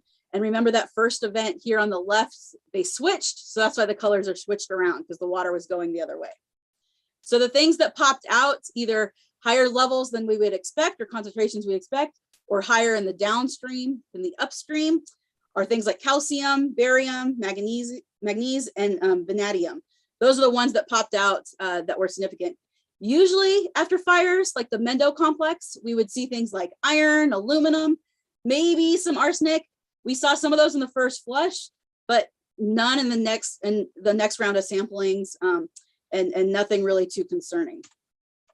And we look at what did pop out, and we want to know, well, what does that mean? What does it mean for metals or for exposure? And we didn't see, again, any repeating of these mercury, lead, arsenic, the ones that we would be most concerned about. And for the ones that we did see, the calcium, cobalt, barium, manganese for downstream, they all were well within limits for the Basin Plan water quality objectives or maximum amounts or World Health Organization daily intake limits. So we see some metals pop out, but the amounts they're in are well within some normal levels for either wildlife or even drinking water concerns. One thing we did see that was interesting was the vanadium. I did more research on that, and actually it's a source from volcanic springs. So we have a lot of volcanic springs around here. So that's probably the source of that particular metal that popped out in those concentrations.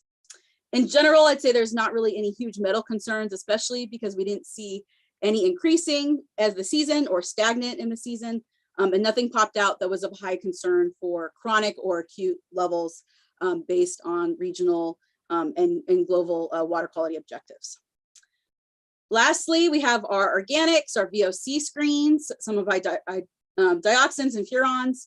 And what we can see from our VOC screens here on the top for all of the storm events is we had no detects for any of those that we have listed here. That's great. Our PAHs didn't have anything detected. When we look at some of our dioxins, furans, we did have pop out an OCDD. I didn't know what that was, so I had to do some research. And this is a pesticide, a chlorinated pesticide, and it's very commonly found in smoke emissions, byproducts of chemical synthesis. And that makes sense because we had a fire, there's stuff that was burned. However, when I looked up more about this particular pesticide is not toxic to mammals, and is also not toxic to juvenile zebrafish. And this is when these things are exposed to concentrations that are much higher for much longer periods than what we saw pop out in our stream samples. So I would generally conclude this isn't one of concern, and it just was a residual that popped out from some of the runoff from the site, but it didn't show up in any of the following storm events. So some of the take home, this is my last slide for you guys, is we did see some downstream increases, turbidity, total suspended solids, some phosphorus, but we did not see non-recurring metals. So we saw some metals pop out, but they weren't of high concern, and a lot of them didn't increase or stay maintained throughout the sampling season. Contaminants of concern, we didn't see any VOCs, PAHs, or PCBs. Dioxins and furans, again, we saw that OCDD, we talked about that as being not concerns. We saw the heptadioxins the first flush, but not with any of the other sampling events. What we did learn is drought complicates post-fire monitoring significantly. The low water levels make it hard to determine that baseline or when that start is to sample. If we didn't have an atmospheric river and we had a bunch of little sprinkle events, that first flush would have been really, really hard for us to determine and for us to get some accurate sampling at that site. And when we looked at lower dissolved oxygen, we saw this at all sites across the whole county, all of the urban areas. So just in general, when you have drought years, lower dissolved oxygen, and this isn't something that's unique to the site for the fire. And that local knowledge was imperative, being able to talk to folks that live there, being able to notice when the water was going downstream and not upstream, or upstream and not downstream when it was supposed to, was really important for us to get a good picture for this project. So that's what I have for you today. I have presented this to the water board and they received it well. They have a copy. I've also presented it to the Risk Reduction Authority. And I will take any questions now. You can also take my email here if you have any follow-up questions. And thank you again so much for letting me present this project today. Angela, I'm relieved that you're relieved in the findings of your inspection of those areas. Any council members have questions for this report? Nope, this is the second time that I've heard Angelina's report, so I have my questions pretty well answered. Mr. Mayor, any questions? All right, thank you, sir. If I could just add Oh, yes, briefly, I please. mean, I think, the results, I believe, are largely a testament to the reaction of Cal OES, Water Resources, and the State Water Board. They were great partners with us, and they sent folks out at our request to put a bunch of mitigation measures into place. I went out personally a couple of times. They had a lot of issues with installing some of them based on the rock and stuff that was in the area. Let them know that we didn't feel like what they had done was adequate for what was coming. They came right back out. We spent a lot of time walking, every foot of the area. They said, what do you want to see here? They came back, they installed it, and they, hardened it up. And I think, that resulted in a lot less impacts to Cache Creek. So thank you again to everyone for that. Thank you, Mr. Flora. Appreciate your comments. Any other questions, comments? Angelina, thank you again very much. We do appreciate your time, and this was a very valuable report. Thank you so much for having me. Very good. Last in our presentation, number 5, is a presentation by the Anderson Marsh Interpretive Association on the planting of valley oak trees. So as Mr. Bornstein and his folks come up, I'll just give a brief intro to this one as well. So, thank you. As you're aware, we have a few affordable housing projects being constructed in the city as a result of the state of California's desire to encourage affordable housing development. They have statutorily exempted these projects from CEQA review. And so some of the normal impacts that we're able to mitigate through, say, the use permit process and actually performing a seeker review were not in place on a couple of these projects. One in particular that's underway on Old Highway 53 called Canocti Gardens, which they removed a large number of oak trees from that site. Fortunately, the city of Clearlake has an oak tree mitigation ordinance, which resulted in them not wanting, it requires replacement and various other things if you remove trees under certain circumstances. They did not want to replace the trees, but you may recall a few years ago, the city council enacted a fee in lieu of replacement. And so the city received a payment of nearly $100,000 from that developer just for oak tree mitigation. And so we reached out to a number of folks in this room to see what we might be able to do with those fees in order to sort of offset that impact from that. And this is, kind of the first part of that project, but I'm excited for the partnership that's come together, and would like to introduce Mr. Henry Bornstein to give us the details. Welcome, Henry, and if you would mind introducing your friends. Yes, I will. I'm Henry Bornstein. I'm on the board of the Anderson Marsh Interpretive Association, or AMIA as we're called.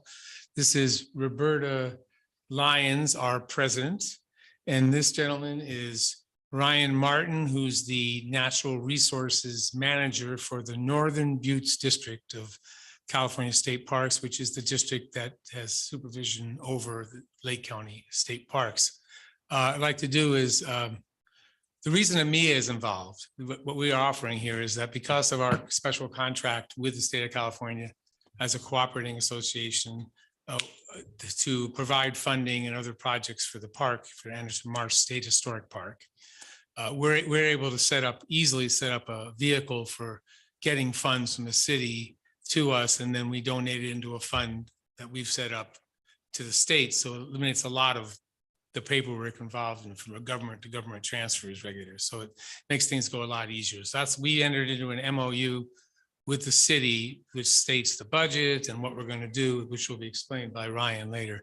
Before Ryan goes on, I thought I'd like Roberta just to tell you a little bit about AMIA and what we have in mind here. Welcome, President Lyons. Good evening, everyone. Well, the Anderson Marsh Interpretive Association it's basically a partnering nonprofit with California State Parks. We're kind of like a Friends of the Parks group, and we raise money for projects and programs at the park. We're leading monthly walks, and we also do school field trips. And I think some of you might have been to our Christmas at the Ranch celebrations before COVID. We used to do a few things at the historical ranch house itself, which that was one of the more popular Christmas events in town. The AMIA was founded the park was purchased in 1982, and we were founded, I think, around 1984. And I got involved in the 90s. And so it's just been a supporter of the state park for many years. And we're pleased to be able to do this project with the city of Clearlake. And we appreciate that you care about the beautiful oak trees that are part of the real character of this city. And we hope that more can be done to protect the trees, and I think you should charge more for each tree or not let them be cut down at all. But anyway, okay, so that's my little talk, and I'll turn over to Ryan. Thank you very much. Thanks again. Thank you, Roberta. Yes, thank you all for having me here. Really appreciate it. This is a really cool partnership that we definitely want to highlight. So I have a little short presentation. Hopefully we can get keyed up here.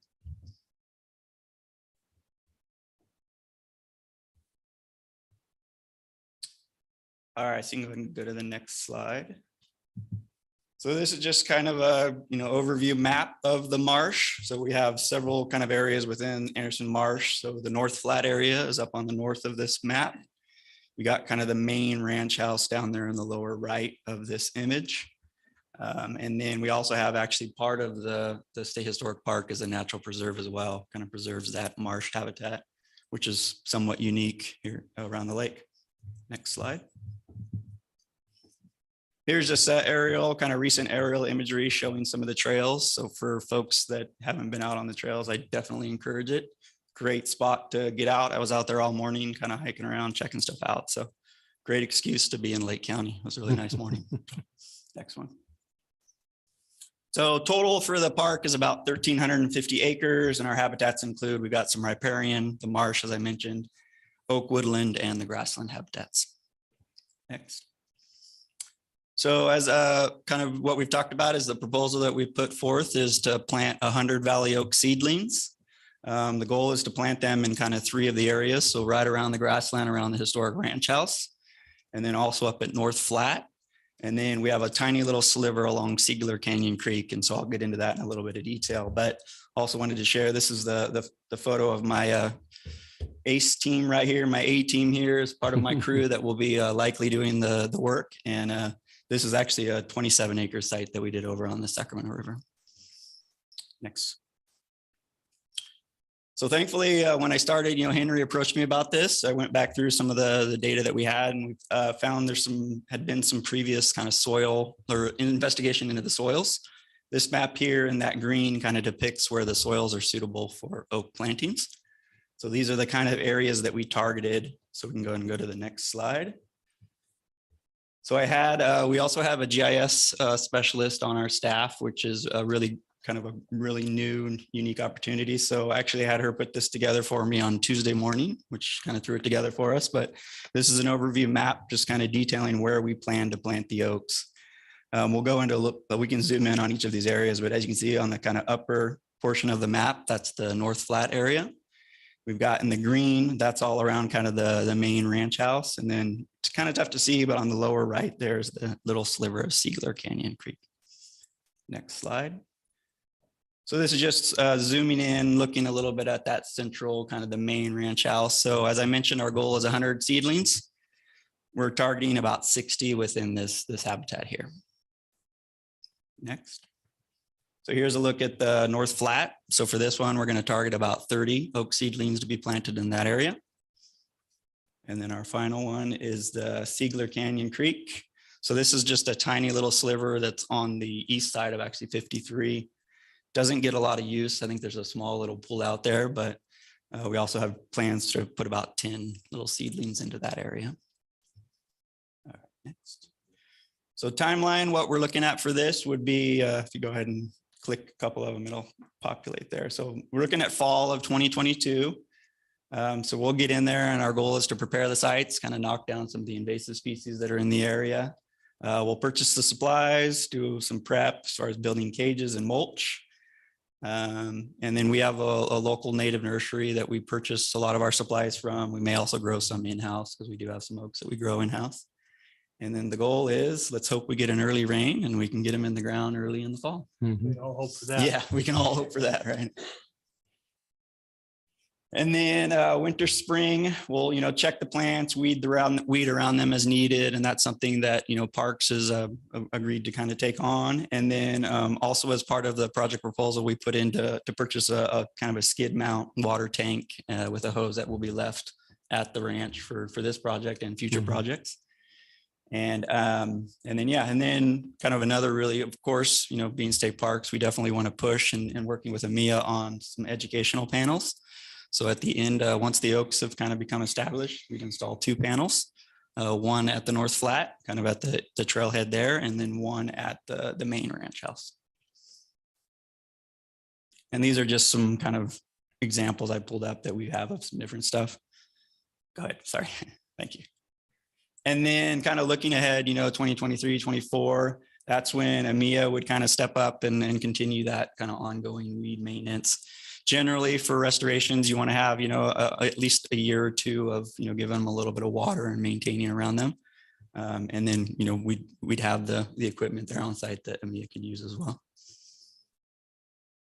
And I think that's it. So any questions on anything that we presented? What varieties are you gonna plant? We're looking at Valley Oak. So that map that we looked at, we're open to doing some other oaks, but the thought was to kind of target that grassland and put the Valley Oaks in there. Thank you very much. It's very important to plan for the future generations that will enjoy that. We won't be able to sit under the shade of those trees, but I hope Nope. our greats will. Yep, absolutely. And enjoy that park as well. Yep. I had the pleasure of cutting and baling hay out in that pasture north of the ranch house and working cattle on that ranch when I was younger, and knew the two Anderson brothers Wow. who were last Yeah. lived in that house. Yeah. When I was pretty young. Yeah. I'm glad to see it's been being maintained, and as Vice Mayor Burdock says, will be there for future generations to enjoy. Absolutely. Couldn't agree more. Thank you very much. Any other comments from council? Thank you very So much. a couple more Yes, go things ahead, before we sir. finish. So the cost of this project is just over 21,000. So we've entered into an agreement with AMIA for that. And I do have a ceremonial check that I would like, maybe we could get a picture after this, but there's one person who didn't come up that was actually part of this process, Deb Sally with the Sierra Club. I actually reached out to her and first and was like, you know, what are we going to do about this? And so she pulled in a bunch of other folks, and we met a few times in trying to figure this out. And so again, there's more money in that fund. This is just kind of one start to the project. So we're hoping that this is just the beginning. We can figure out some other projects to invest in mitigating the loss of the oaks that we did have. So Thank you, Mr. Flora. Melissa, could you go to the next slide for me, just for me? It's gone. Nope. I just, one of my favorite birds in Lake County is on the next slide. It's lost. Oh, well. Director Swanson's a miracle worker with that stuff. Yes.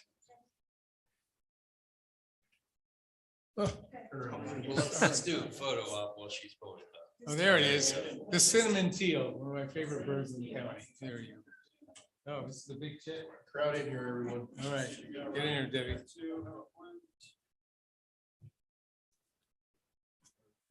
All right. Thank you.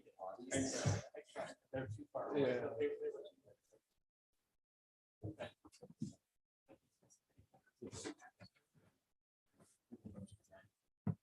Thank you all very much for being here for our presentations. This concludes our presentations for the night, and I appreciate the latitude. I'm going to get started with that. I would like to jump back up to item E, adoption of the agenda. Mr. Flora, is there any changes to the agenda? well, we would like to pull items number 9 and 10 from the consent calendar. This is 2 contracts for abatement of property. We did the bid opening today, and those bids came in lower than expected and within my authority to issue the contract. So the council does need to take action on this. Okay, so just to confirm, removing items 8 and 9 from the consent. 9 and 10. 9 and 10, thank you. Mr. Vice Mayor? do you Well, need- hold on. Public, go ahead. Anything else? No? All right, go ahead, Mr. Kramer. Mr. Vice Mayor, I'd like to make a motion to accept the consent agenda as presented, with the exception of items number 9 and 10, which will be pulled. Second. I have a motion by Councilman Kramer and a second by Councilman Claffey. All those in favor, go to the voting list. And Madam Clerk, could you register a vote of aye for me, please? Thank you, Mr. Mayor. With the council, yeah, with the council member who's remote, we'll need to do a roll call for every vote. Oh. Glad you're here, Mr. Jones. Me too. Sorry, guys. Hey. We'll get through it, I like Mayor. All right, Councilmember Overton. Councilmember Kramer, Aye. Councilmember Claffey, Aye. Vice Mayor Purdock, Aye. Mayor Slutin. Aye.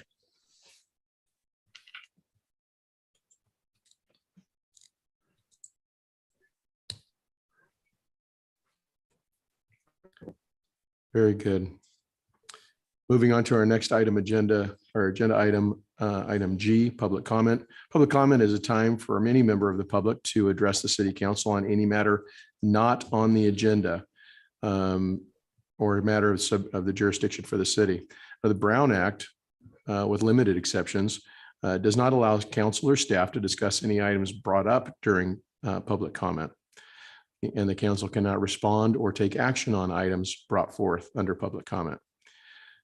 That said, do we have any members here tonight that would like to address the council? If you do, please step forward. Ms. Sally, thank you for coming. Would just state your name and your address? My name is Deb Sally, and my home address you want? Just, are you a resident of Clear Lake? I'm a resident of Clear Lake. And I'm not sure, I mean, these are they are on the agenda, but they're not part of the comment thing. So I had two comments, one about the Anderson Marsh thing and that oak tree ordinance, and then one about animal control. Is that? Those are something I can talk presentations. about? Those are fine to comment on. Go ahead. Okay. The animal control contract is a specific. Are you talking item about on the agenda. contract or Well, our just about adoptable animal dogs? control in general. Okay. So. If it's specific to the item on the agenda, then we would need to hold your comments until we are addressing that item. Okay, so you can actually have comments during the business section. Okay, I'm not sure how this would be interpreted. This is just sort of general comments, I think. So I'll start into it, and then if you think it's inappropriate, just let me know. You have 3 minutes beginning now. And I might need a couple extra minutes since I have two things. But so Nope. first, I wanted to thank Ellen Flora for bringing together the group of people to help decide how best to use the funds obtained to mitigate the cutting down of oak trees. And I thank Henry Bornstein for working with the state park people to arrange the tree planting in Anderson Marsh. And we do have more funds, as was mentioned, to use, and we're looking for good places to do that. One of the options that we've discussed is to provide trees to citizens who have lost trees to fire or other issues. If this is of interest to anyone in the public, please let us know. Okay, and then the second item then is about the animal control situation. And I am a veterinarian that's been providing veterinary services for our animal control for most of the last 30 years. First as an owner of the Clear Lake Veterinary Clinic, then as a volunteer, and finally as a paid contractor. I have watched it go through many changes. Over the past nearly 5 years since Charmaine Weldon has worked for the city's animal control, things have dramatically improved. I sat on the ad hoc committee for Clear Lake Animal Control with some very concerned and dedicated people for a few years before and during that time. Police Chief White and city managers Folsom and Flora attended many of those meetings. With their leadership and Charmaine's tireless dedication, the city has greatly improved the situation for the stray animals in the city. Thanks to Chief White and the city staff, we have gotten a nice facility with more dog kennels, a cat room, an exam room, and an office space. We have some excellent employees right now that do a great job of helping Charmaine keep the animals cared for. Charmaine has set up a large network of rescues and other shelters to help us be able to send animals to new homes rather than to have to euthanize them. She also set up a nonprofit to help pay for veterinary care and other things to help people and their pets. Because of this, we have achieved a status of a no-kill shelter. All of these helpers were involved. Unfortunately, we still don't have the capacity that is needed to deal with the overwhelming number of unwanted or improperly cared for animals that need assistance.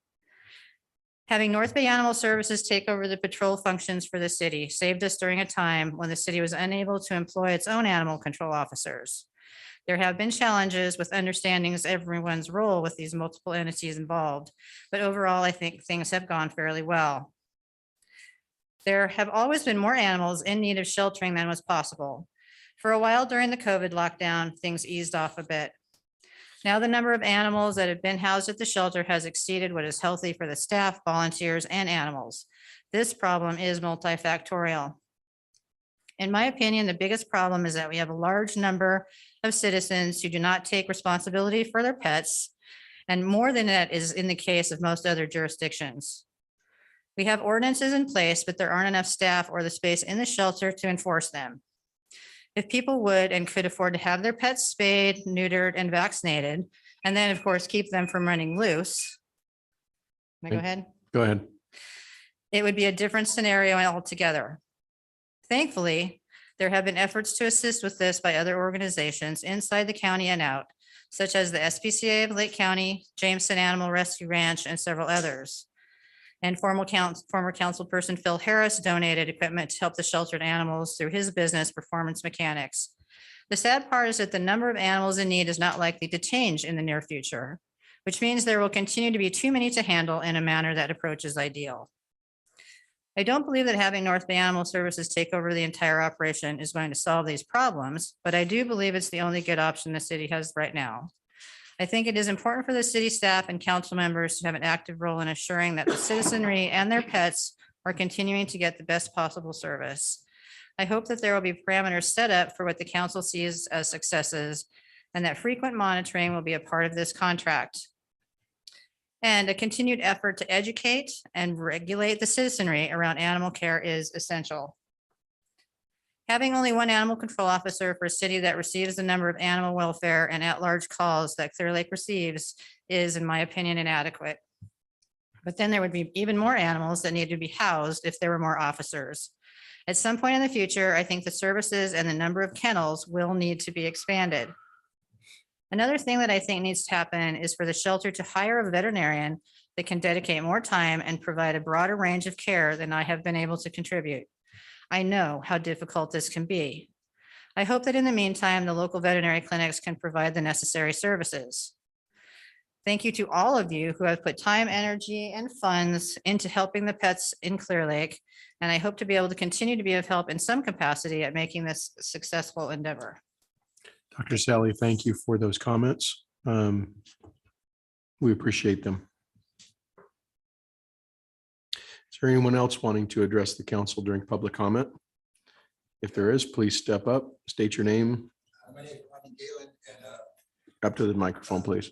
I don't know if this has anything to do with what's going on with the thing, but I'm a property owner that was directly affected by the cash fire and had the honor of using Charmaine in the animal control and saving my animals, you know, and I was reunited with them and everything.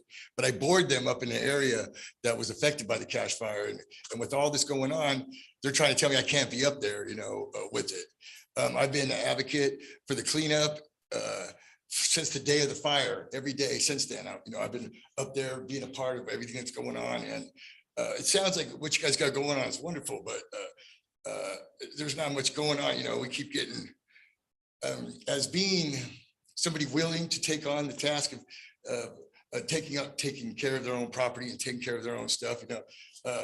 I've went out of my way, thousands of dollars and man hours put into cleaning up the burnt metal and steel and all that stuff, you know, and to every aspect of it, you know, running into roadblocks due to some kind of rule here, county code here, or something going on, you know.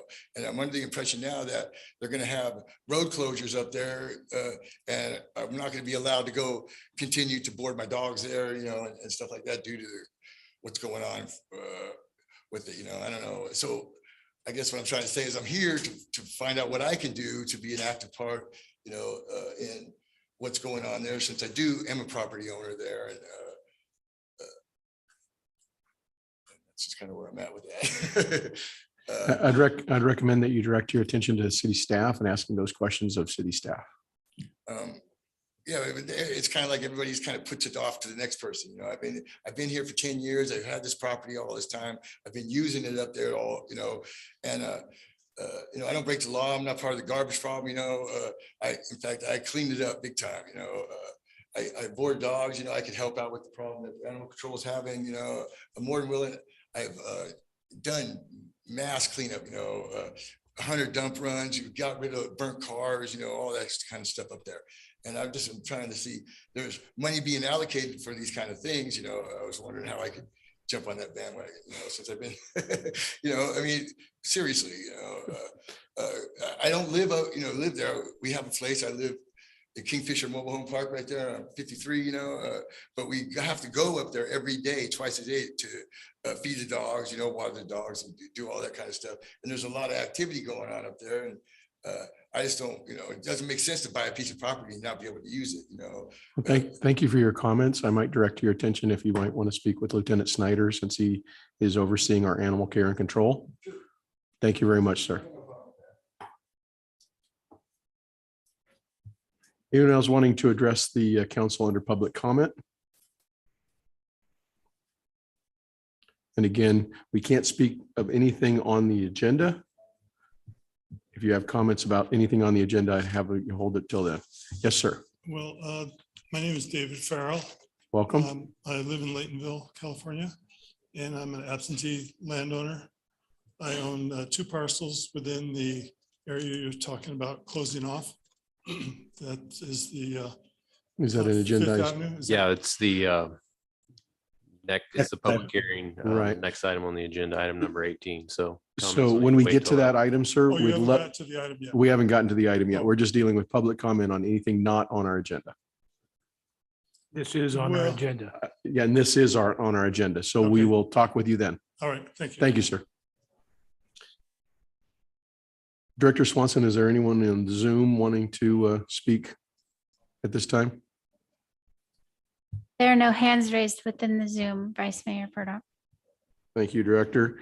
I do have a request for public comment, I believe by Shirley Harvis, that wants to talk about bonds, but I don't see her here.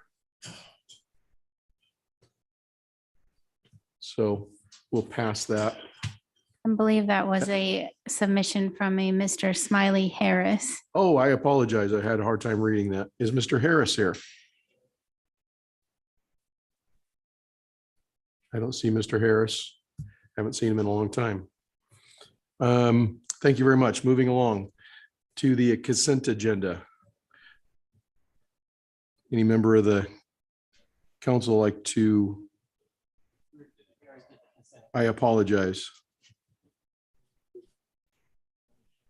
Let's go on to public hearing. I will open a public hearing on item 18. Mr. Flora. Yes, Mr. Mayor, Vice Mayor, members of the council.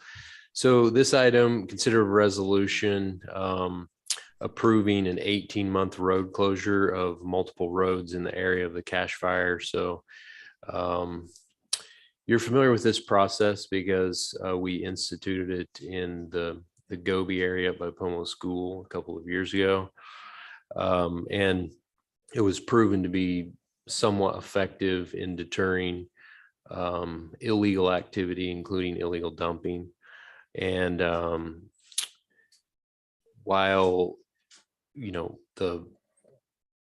some of the efforts around the cache fire deterred some of the activity for a period of time, we're starting to see again an increase in illegal dumping and activity in that area. And so we're recommending to move forward with a similar process of installing K-rail and a series of gates to restrict access to the entire area. Now, this is a larger spot. If you measure it out, I mean, it's in excess of 200 acres. It's a lot of individual lots, no infrastructure, very difficult to navigate through the area. I think in excess of 33% of the properties are in tax default and have been for a number of years. So a lot of issues that just really make it difficult for us to address some of the issues that are out there. The process, just to give you a little bit of background, does require a public hearing, a legal notice, both in the newspaper and sent to all the affected property owners, which has been done. We have received input from a few of them. I guess maybe I'll quickly share my screen because we do have a sort of map that may be helpful in identifying kind of the scope. So, you know, this is sort of the cache fire area here that you can see, and the different colored lines are where K-rails would be installed. It's not like a consistent boundary everywhere, but areas where access could be identified.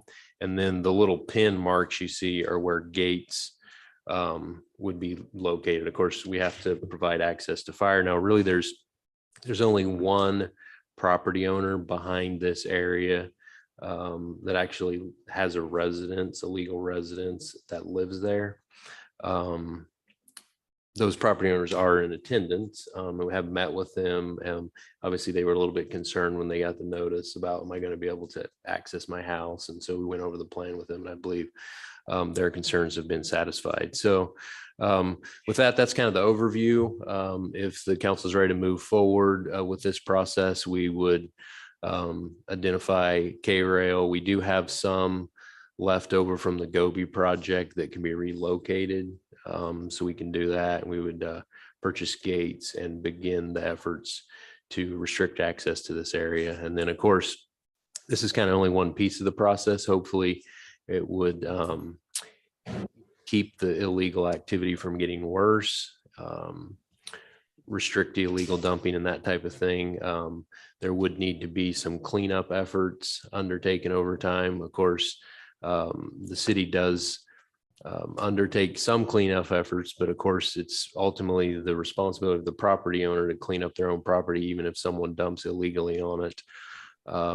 And then our hope is, because of the large volume of tax defaulted properties, that with a new tax collector in office in the new year, we'll be able to work some type of deal to get some of these properties back into productive use and change the cycle here. So really the only other option that I see moving forward long-term would be to disincorporate all this and let the county deal with it. But that's probably not an option that you want to consider. So anyway, that's kind of the overview, and I'll be happy to try and address any questions that the council Appreciate has. your comments, Councilman Kramer.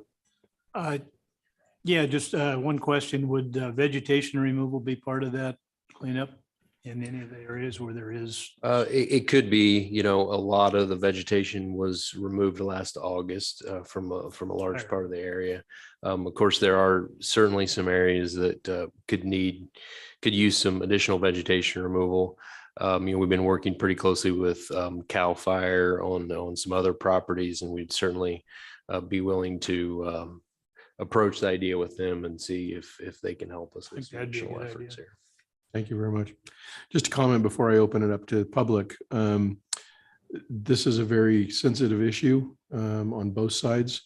We've also heard from property owners plagued with illegal dumping occurring on their property, plagued with the cost of removing litter and other abandoned cars and that type of thing, can be, you know, quite a considerable cost. And so we tried to use these K-rails to try to mitigate some of that illegal dumping and help these property owners out. So with that, and again, trying to, I'm about to get to there, to try to move forward and make our city a cleaner and safer city to live in. Mayor Slutin. Yes, I had two comments. One is, I mean, this is an area that as of, 2 days ago, a fire started there in that area because of illegal activity. And also, I just want to make sure that the fire department has proper access to this area. It's an area that's been, fires have been started there numerous times. And if we can keep people out of there, and hopefully that will be one part of the solution. Thank you, Mayor, for your comments. With that, I will open this hearing up to the public. Anyone wanting to make a comment, please step up to the podium and introduce yourself. Hello, my name's Nicole Cook, and I have properties there in the flats, you call it, out off Dam Road. And I'm in the process of cleaning up my property, and I would like to be able to have access to it. A lot of them are on 6th and Wilkinson and 5th. And I guess Cash and Wilkinson in between there. And I'd like to be able to access my property instead of it be barricaded out. And I think that cameras are a good way to catch people instead of investing in K-rails, because the Pomo School area, it didn't make a difference. People are still dumping there like crazy. In fact, worse, off of 2nd Street. And Toyon, I take care of properties there, which for somebody that was blocked off, that somebody pushed through with a motorhome, and they're still dumping in there. So the K rails aren't stopping the people from dumping there. I don't know if you've been there lately. But that's just my comment. I'm hoping you can keep at least my part open, and I'll keep maintaining like I always do, cleaning it up. But I think cameras are the way to go. Thank you. Thank you, Ms. Cook. So I'm assuming no property owner is going to be blocked out of their own property, correct? Right. I It's mean, kinda that's illegal. sort of the deal. I mean, we would provide keys to appropriate gates for property owners that needed to legally access their property. Sir, would you like to ask your questions, make your comments now? Thank you. Again, my name is David Farrell. I've owned property in Lake County here for over 30 years. I didn't inherit them. I bought them as an investment. And the properties that you're talking about now, the closing off, I'm all in favor of that. I haven't had any access in the last 25 years. When I first bought them, I used to be able to drive up there, but then somebody put up a fence and a gate and I was unable to get through. And so I thought, fine, great, because people were just going up there and dumping things. And I thought, it's going to be a while since I'll be able to do anything with this property. So now recently, I was sent an abatement notice and I wasn't given enough time. I tried to call. There was nobody to answer the phone. I got messages that you can contact us. You can issue your complaints by sending an email, but there was nobody to talk to about it. By the time I figured out that they were talking about those lots, because I also own 2 lots up on 5th Avenue and I own 1 on 28th Avenue. Over the years, I have been maintaining the one on 28th, but I hadn't had access to those others until the fire. I didn't even know it burned. And so I was not informed that the abatement notices were going to be sent out and that, penalties would incur. My first penalty was like for $100. And by the time I got over here with my dump truck and excavator, which I had to repair the road to even get up there. By the time that was on a Saturday, and you folks sent out another penalty of $200 on Friday. Again, there was nobody for me to talk to. So I feel like, I'm not being represented. I'm only being fined, but I am in support of closing off those roads. And I think the idea of a gate, but it's going to take more than a gate. I've driven around. I've kind of, now that the place is burned off, I went up through 18th Avenue. That's a mess up there. There is a gate after you go way up there. But it's like a dump up there, a city dump. And people are centralized over there on 5th Avenue where she's talking about in Wilkinson. There's homeless people living in there. There's an encampment back off to the left. It looks like that all they do is go out and steal cones and road signs. So yeah, well, it looks like you're thieves to me. Those people could be run out of there. It's just a mess, And there's, all the stuff that people have been dumping back there for the last 30 years that have never been removed. I don't know. Who Please hold your comments. Go ahead, sir. So anyway, whatever I can do to help. I don't know that, I would like to suggest that, maybe that you send out a letter suggesting people who own absentee owners, who thought that maybe someday this is going to be worth something. Like I said, I've owned it for 30 years and nothing has come. You can't even access it. Nobody's been up there with even a cat. When the fire tractor came through and cut a swath through there, fire trail, it went right through one of my parcels. So he left a lot of brush on my parcel. Everything else got burned off. And so I cleaned up all that brush, but there was no water bars cut in any of the roads. It was just really poorly done. I'm an engineering contractor, and I think a lot more could be done just in even 2 or 3 days with a cat up there. because, the other thing that's going to happen up there is you're going to have, if we get a big storm, you're going to get a lot of erosion, and all that silt is going to end up in your Cache Creek. So I think you need to send a contractor up there to do on those roads, put water bars in and put gates up and have them go in with an excavator and take those there's a lot of big rocks, boulders up there. They could be placed instead of K-rails on either side of the gates. And you could, mitigate some expenses that way. But, when I was up there, there was several people that were accessing the property from way up on top. I don't know how they got up there. It was suggested maybe they're coming in through 18th Avenue or something. And then there were people camped out in motorhomes, and then there were people coming and going. There was people on foot walking up the hill when I was working up there. I don't know where he went, what he was doing, but he was up there for an hour or two and then came back down. I was there all day. And as I said, I had to repair the road just to get my dump truck up there.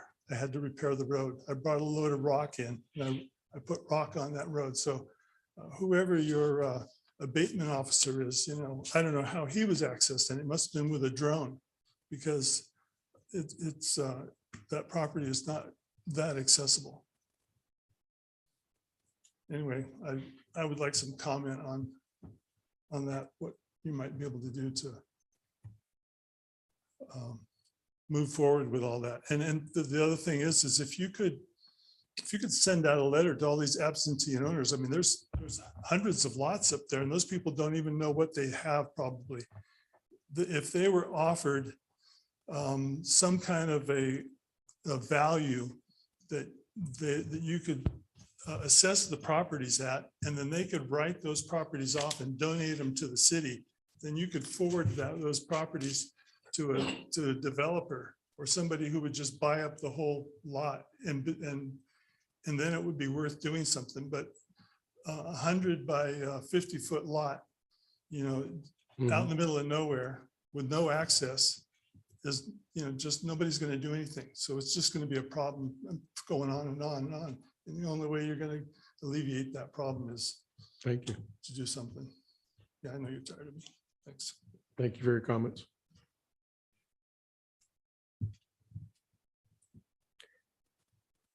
Anyone else wanting to address council on this item? Seeing none, I'll bring it back and close the public hearing on this item. There's someone on Zoom. Oh, we have someone on Zoom? Kelly Wood, go ahead. Hi, can you hear me okay? Yes, we can. Okay.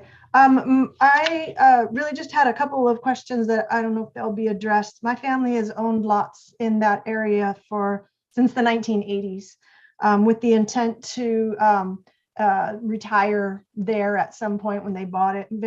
Most of them were elderly family. Most have died, all except for my mother. She dealt with the same thing. The gentleman who just spoke to always would come and look at her property. As she got older, it was difficult for her to get up there until last year. She got letters stating that she was going to be fined, and then she was fined, and then she was told $1,500 for somebody to come clean 50 by 100-foot lot, which is ridiculous. $1,500 for somebody to clean that size lot. She did finally pay the fines. She paid the money to have somebody clean it because this was during COVID. She's 87 years old. She cannot get up to that lot.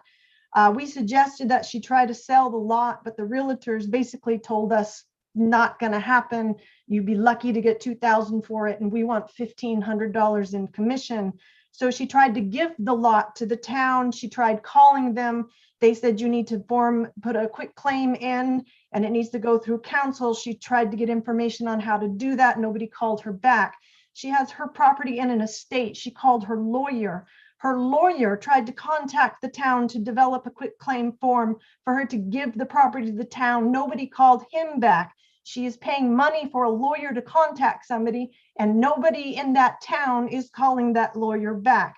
Now, I went up to that property on Mother's Day and I cleaned it. I cleaned it down to the bone. I live in paradise. I understand what it takes to keep vegetation clear. I have to keep all of my acreage in Paradise clear. I lived through that fire and I take care of it. I understand it. But I want to know, if you're going to put gates up here and K-rails up here, am I going to be able to put this property up for sale? Is a potential buyer even going to be interested? Because now it is an inaccessible lot. When am I going to know whether or not that lot's been cleaned? I spend hours up there cleaning that lot. What's going to stop you from telling me, hey, you didn't clean it, it's got a whole bunch of garbage on it because somebody did that 2 days later? How are you going to prevent people from squatting? We deal with that up here in Paradise with people who are squatters. You cannot be on a lot unless you have garbage, unless you have electricity, unless you have sewer. So nobody should be on those lots unless they have those things. So I'm just at a loss here as what to do. And if you can give me some insight, that'd be great. Thank you, Ms. Woods. Mr. Fuller, do you have any comment for the last two members of the public or correction? Well, I don't know about the contact related to contacting the town. I assume that she means the city, and not getting a response. That certainly shouldn't have happened if there was actual contact made. You know, the city, I mean, this is one thing that we're trying to do to prevent some of these illegal activities. But, you know, one thing that I found in having a number of appeal hearings from folks who do not appreciate the code enforcement activity in this area and others is that there's an expectation of the city to be a property management company for their private property. And that's certainly not our role. And, you know, it's difficult with absentee owners who may have had property in the family for many years and up until very recently haven't had to perform a normal and adequate level of maintenance to property that they owned. And obviously there's a number of issues that we have that we can't allow that to continue to happen. And so, you know, if y'all have a better idea on how to address this, this isn't a perfect solution. It's one that has worked fairly well in some other situations, and we believe is the best path forward initially to begin deterring illegal activity in this area.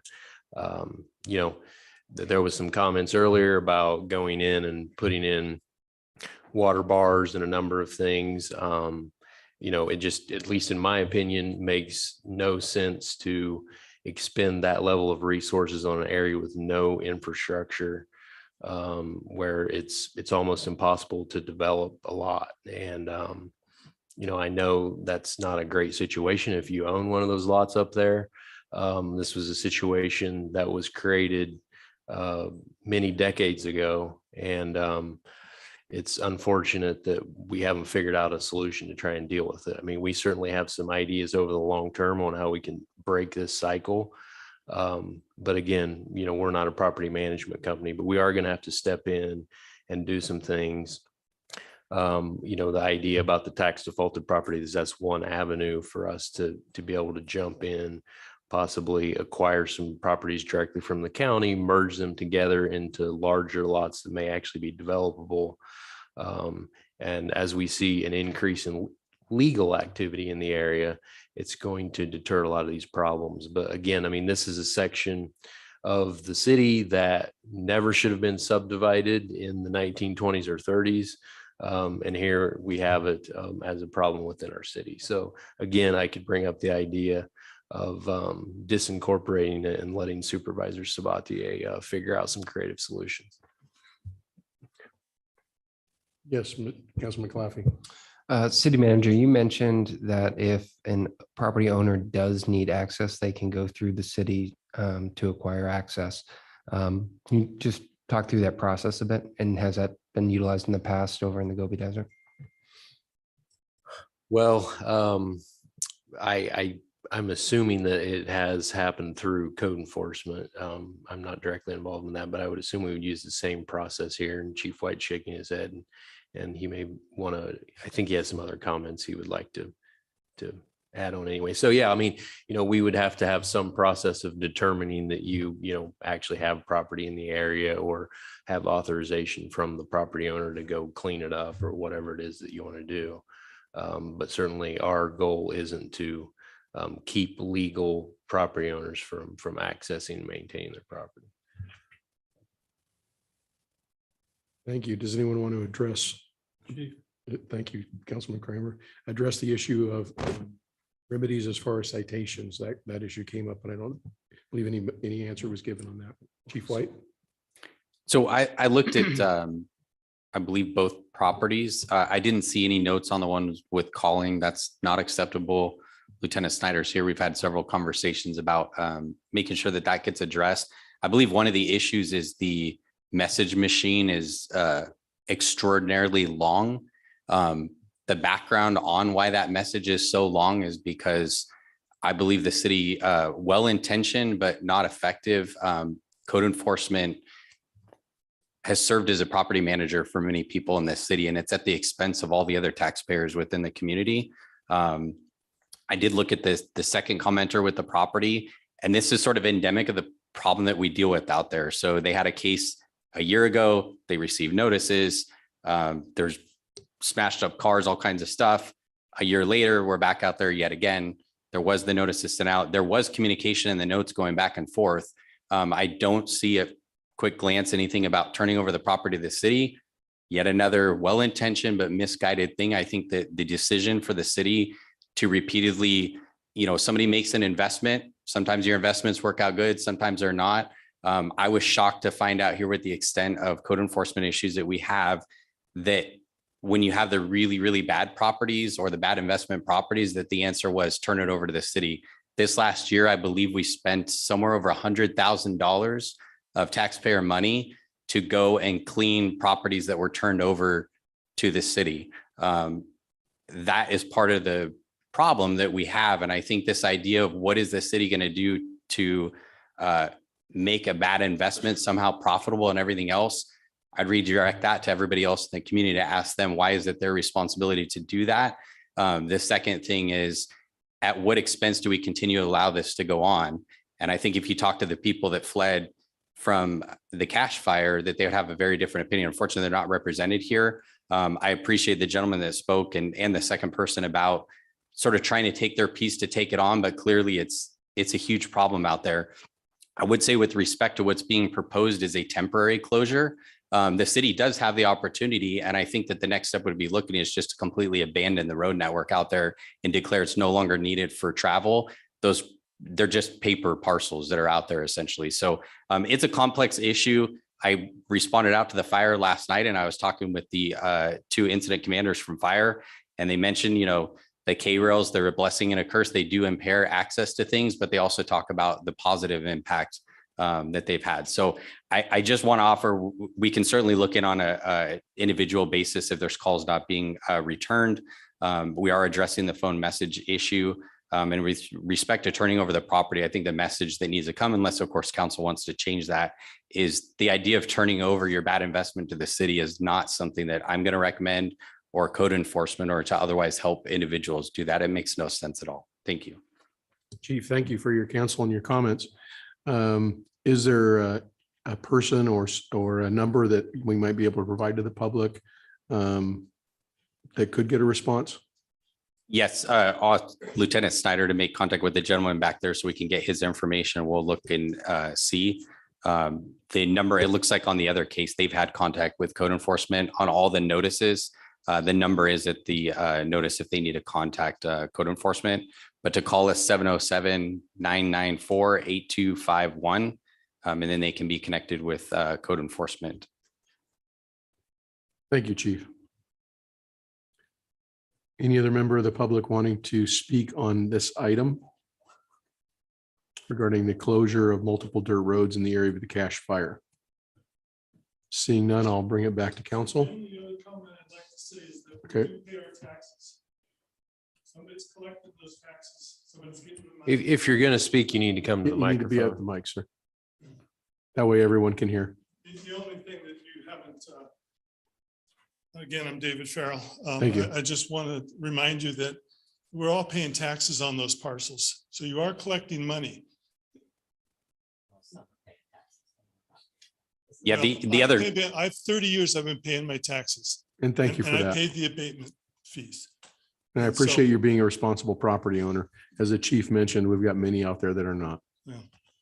Anyway, but I'd like to see some of that money go towards, fencing up property. Thank you, sir. And I think Lieutenant Snyder is going to have some time for you. Yes, sir. Just to give the council an idea, the amount of property taxes paid on the value of these properties is somewhere between $20 and $30 a year, of which the city receives somewhere around 12 to 13%. Thank you, Mr. Floor.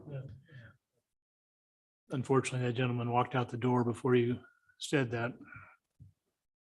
Any other? I would say that there was a written comment that was submitted with some questions to the clerk earlier today. If you want, I could read the comment and questions. And okay, so I'm Pal Pastorino, one of the parcel property owners in the Cash subdivision who will be impacted by this resolution. Thank you for your attention to these issues. And I will be zooming in to tonight's proceedings. I have some questions which may echo the thoughts and concerns of other property owners in this affected area, which I politely request be addressed by the council tonight, and they are: 1, how will current debris on properties be addressed? Ostensibly pre-closure by the city, and will there be any financial impact to property owners?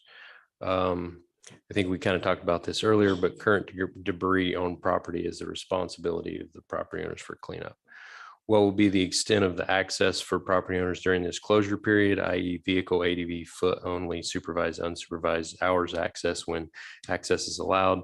Again, legal property owners who would like to have access can contact the city and receive access to the appropriate gate. There wouldn't be, of course, supervised access beyond that. What are the expectations of the city of the property owners during this 18-month closure period? Maintain your property. As the value of our property will certainly be diminished during this temporary closure period, what will be the impact of property taxes during this period of time, i.e. suspension or reduction? City has no, responsibility related to that. So to my knowledge, there would be no impact to the minimal amount of property taxes paid in this case. Thank you for addressing these questions during the public hearing portion of tonight's meeting. Thank you, Mr. Flora. Councilmember Overton. Okay, so I just kind of want to make sure everybody has this really clear. If the road closure happens, all property owners that have legal access will be able to contact exactly who specifically, so that it's out there. Are they going to be notified by mail on how to contact to enter their own properties? Because we can't just say that we're going to close it. They're supposed to just automatically know. There has to be some kind of notification to them. Okay, well, I mean, they all received notification of what was proposed in this hearing. I guess, we could send an additional letter to the property owners out there with specific instructions on how to access the property if the council would like to direct us to do that. I think that's necessary because we can't legally block entrance to legally owned property. I mean, I don't think that's just something I want. Actually, you can. I mean, But that this. I'll put it this way. Yeah. I don't think I want to be one to vote that that's okay. It's not okay for me. I think as long as we're going to notify them of who to contact and how to get access to their properties, I think that's essential. Because I don't want to just go block somebody's property and they don't even know, especially ones that don't actually live here. And what if they do come up and decide to do something?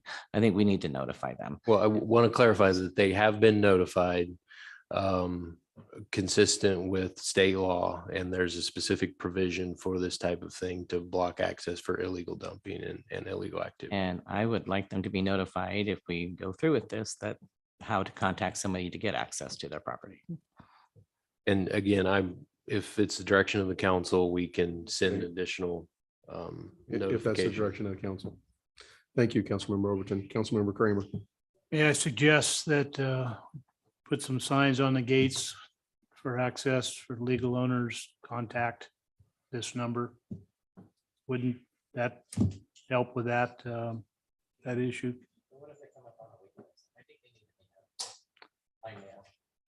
Well, again, I think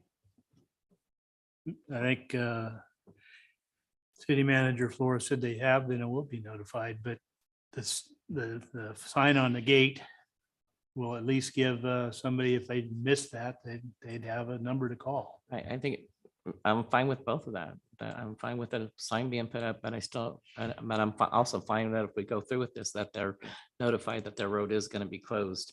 Because being notified that this is on the agenda does not notify them that it's actually happening. Right.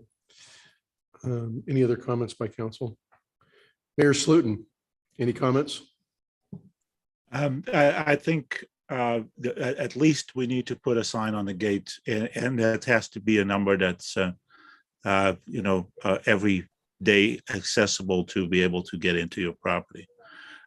They, as a responsible property owner, you're going to want to find out whether or not this resolution passed. So we need to have them those signs on the gates to make sure that they're accessible, not 24 hours a day, but at least every day. There might be people that are coming up on the weekends to deal with their parcels, so they need to be able to get that information to be able to get access to their property when they come down and look at it or try to clean it up.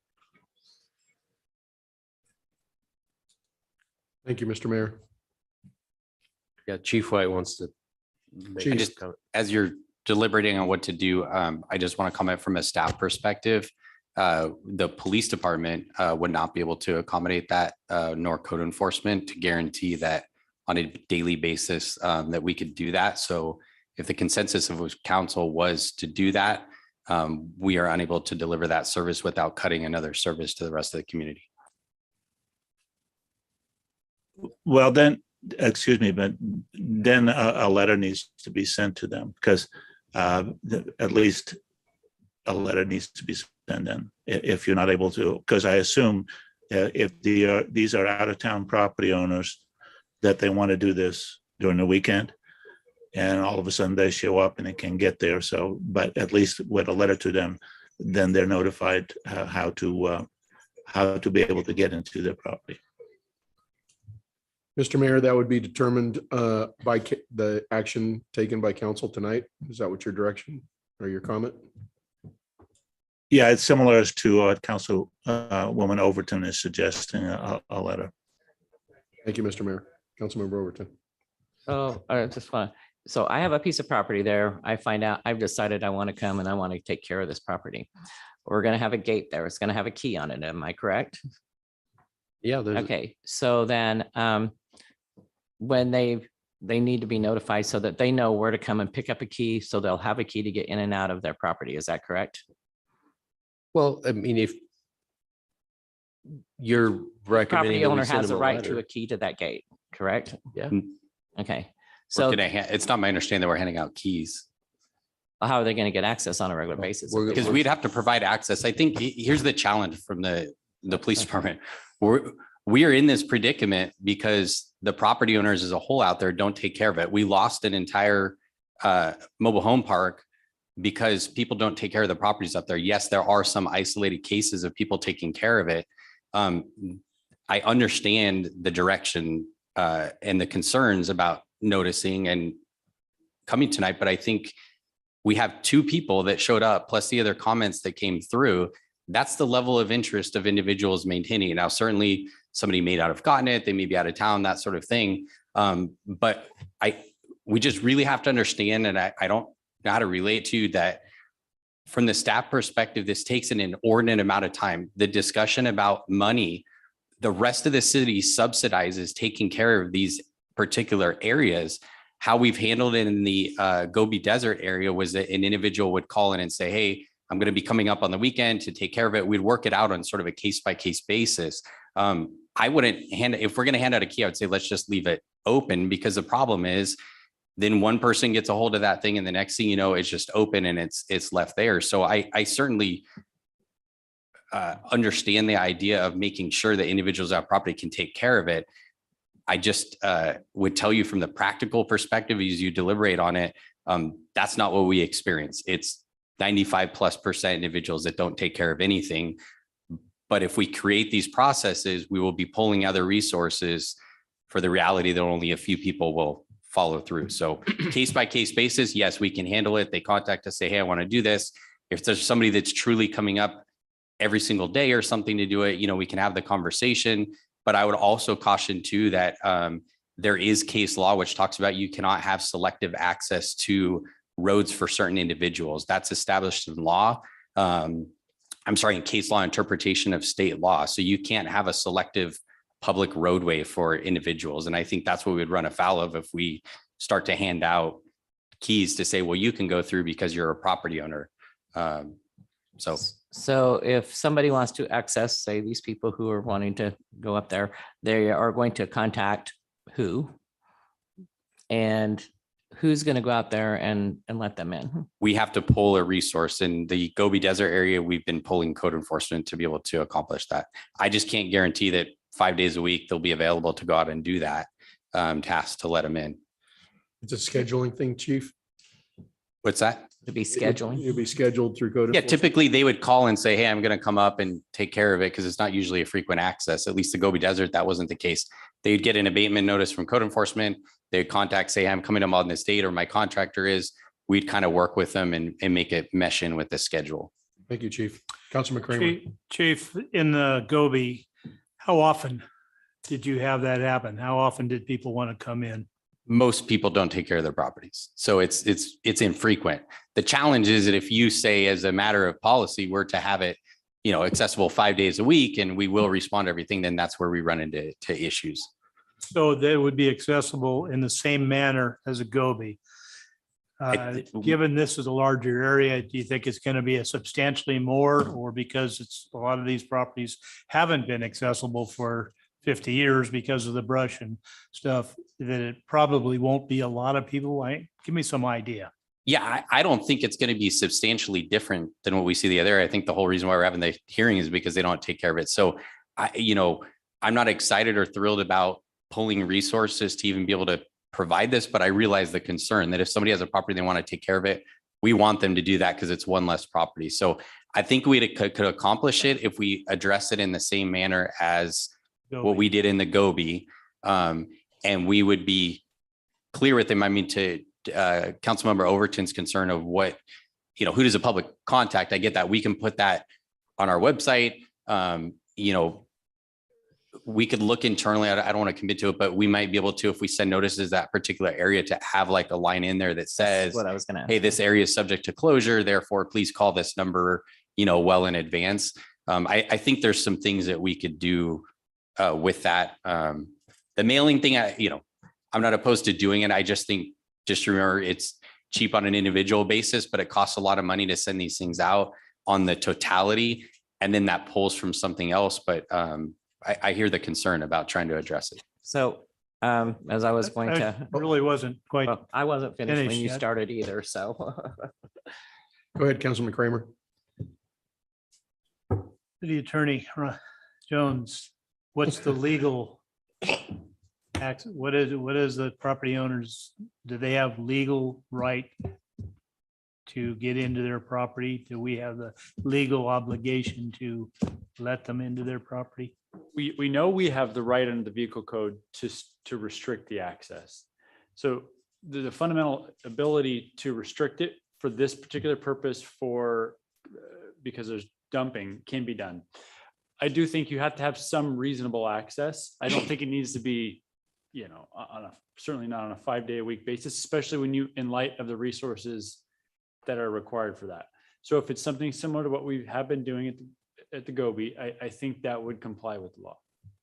So, and what Chief White had just suggested is workable and legal. Yes. Okay. Thank you. Councilman Over.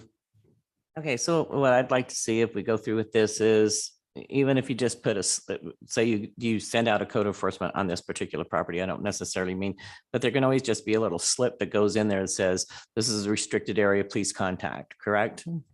It doesn't have. I would try to do change. that. I'm not sure mechanically how to do it, but if we can make it, I mean, it's a computer, we can make it do anything. We will try to accomplish something like that so that on the notice of violation, it would say, this is this area's been closed pursuant to council order.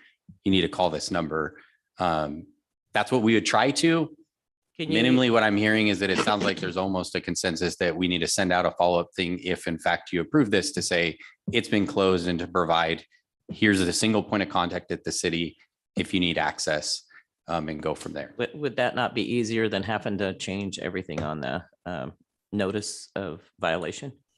Sure, it's just they will perhaps ignore that one. And so I think if we could accomplish both, it'd be better. Okay. Because they'll say they didn't get that one and then Okay. I got back it. where we're at to begin with. Thank you.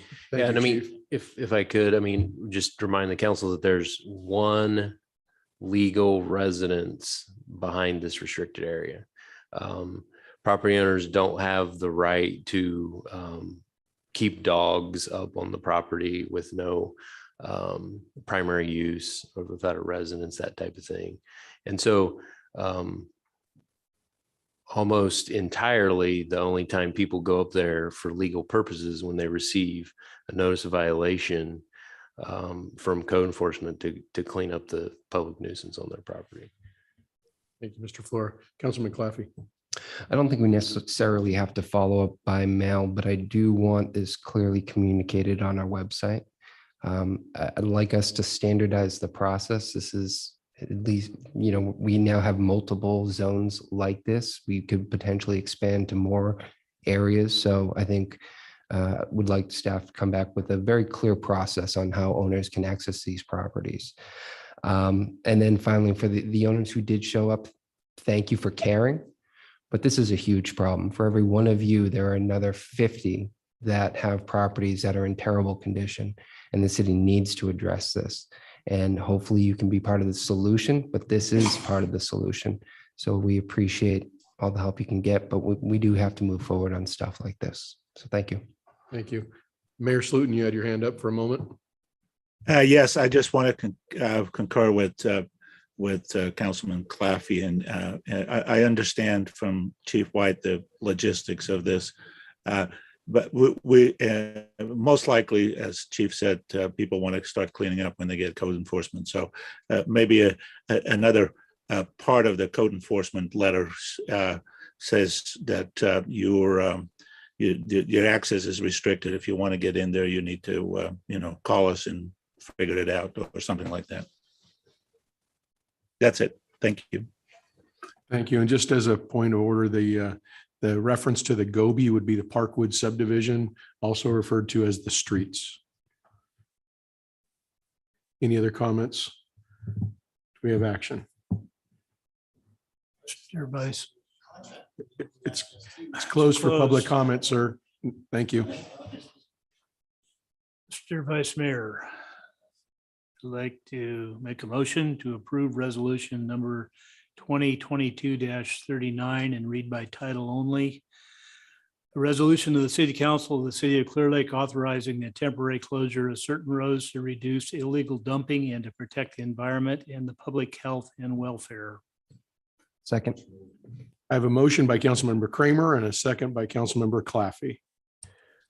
Before the vote, could I clarify any additional direction related to communication? As I understand, Yes, please. The direction would be to have a clear process identified on the city's website, and additionally, as feasible, communicate that process through notices of violation to property owners through our code enforcement division. Is that correct? Thank you, City Manager. Do we want to amend the motion? I will amend the motion to state what City Manager Flora has just stated. Thank you. And I have a second. All those in favor, can we have a roll call vote? Councilmember Overton. Councilmember Kramer. Aye. Councilmember Claffey. Aye. Vice Mayor Purdock Aye. and Mayor Slutin. Aye. Thank you all. Appreciate the participation. And for those members, property owners, thank you for coming here and having your voices heard. Moving on to item number 19 of this public hearing, adoption of appropriations limit, the gain limit for fiscal year budget 2022, 2023, and designating the formula to be used for calculation of same. Mr. Flora. Yeah, I don't know if Finance Director Young wants to add anything, but this was discussed in our budget workshop. I would just refer you to the staff report and try to address any questions you may have. Any questions from council? None for me. Thank you, Mr. Mayor. Any questions from the public on this item? Seeing none, I will bring it back to council for action. Mr. Vice Mayor, I'd like to make a motion to approve resolution number 2022-39, a resolution of the City Council of the City of Clearlake. Whoops, I got the wrong one here. To go back, hold on.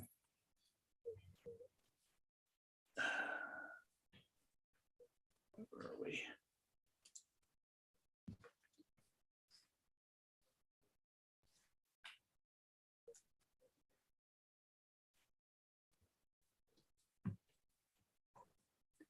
Okay, here we go. Yes, Mr. Mayor, I'd like to make a motion to approve resolution number 2022-42. A resolution of the City Council of the City of Clear Lake adopting the appropriations limit for fiscal year 2022-23 and designating the formula to be used for calculation of the same. Second. I have a motion by Councilmember Kramer and a second by Councilmember Overton. Madam Clerk or Madam Director, could you have a roll call vote? Councilmember Overton. Councilmember Kramer. Aye. Councilmember Claffey. Aye. Vice Mayor Purdock. Aye. Mayor Slutin. Aye. Motion is approved. Moving on to item 20, adoption of the City of Clear Lake's budget for fiscal year 2022, 2023. Mr. Flora, or are you passing that to? Go ahead, Kelsey? Ms. Young. Ms. Young. So we already discussed in the budget workshop, but so just ask you to refer to that, but I am available if you have any additional questions or would like to discuss anything else. Thank you. Thank you, Ms. Young. Any comments from the public regarding our fiscal budget for year 2022, 2023? Please step up to the podium. Madam Clerk or Madam Director, any comments on Zoom? There are no hands raised on the Zoom, Mr. Vice Mayor. Thank you very much. Bring it back to council for action. Mr. Vice Mayor, I'd like to make a motion to approve resolution number 2022-43, a resolution of the City Council of the City of Clear Lake adopting the City of Clear Lake fiscal year 2022-23 budget.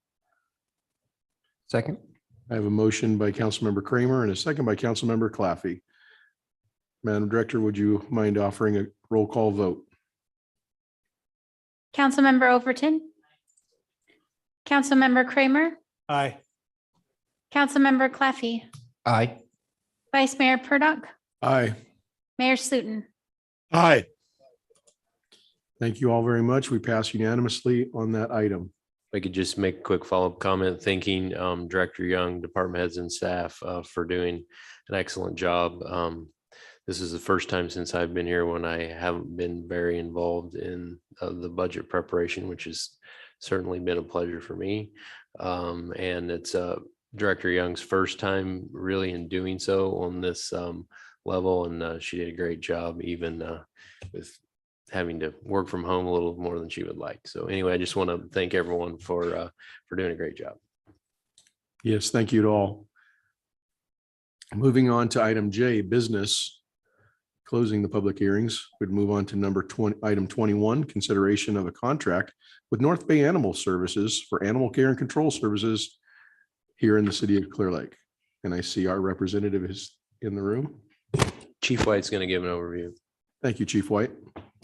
Thank you, members of the council, members of the public. The item before you tonight is a pretty significant change to how the city would potentially conduct animal care and control going forward. Before we dig into the the meat and potatoes of this item. I just wanted to sort of flash back because one of the things that I've seen over time is that with much progress, you often forget where you come from. And I'm not suggesting councils forgot this, but I thought it'd be good just to remind everybody. So up on the screen there is the old office for animal control. Right next to it is the hangar that had dog kennels inside of there. It was worse even before that. And I wanted to recognize Lieutenant Snyder, who's here, who was tasked with this item when the city took back over animal control.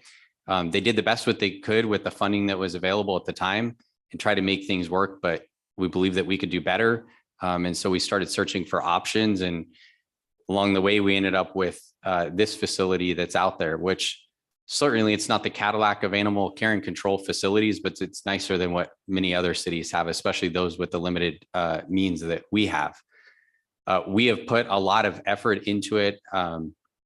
It was already mentioned earlier by Dr. Sally, the animal ad hoc members of the council that are here. So many people have been involved with helping move the city forward. And I think, quite frankly, pushing to make things happen. I don't think that it's ever been for a lack of want in this community to do better for the animals or to address the issues. But it always comes down to what resources that you have available.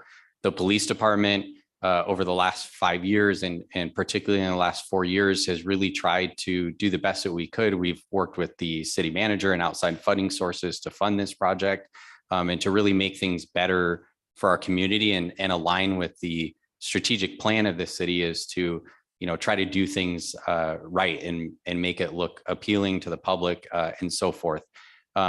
We've literally put all kinds of personal effort into doing things out there. The trees that are out there were planted by staff from PD, taking care of the kennels, making things happen and all that stuff. So I will tell you that, we always get negative feedback on anything that we do, even the best of things.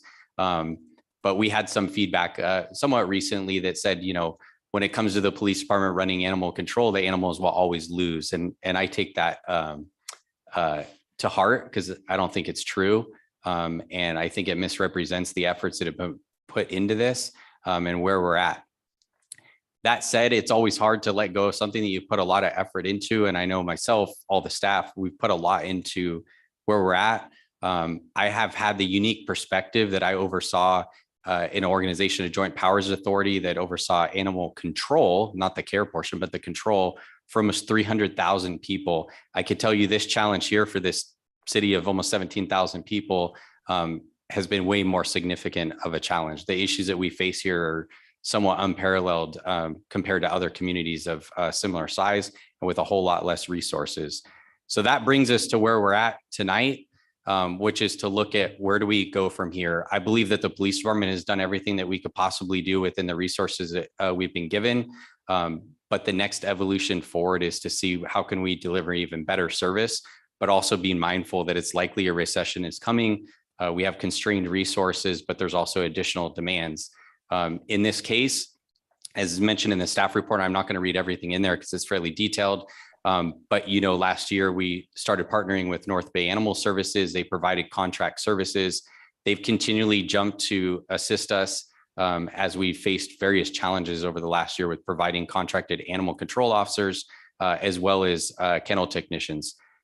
Not everything's been great. There's been challenges. I think for them, the volume that they saw in the community was challenging, and also to getting an understanding of what they were going into. But that said, this is what these folks do. And I think that, it complements the efforts of individuals like Charmaine Weldon, Dr. Sally, and others who've actually stepped up to the plate and done what they could do for the animals.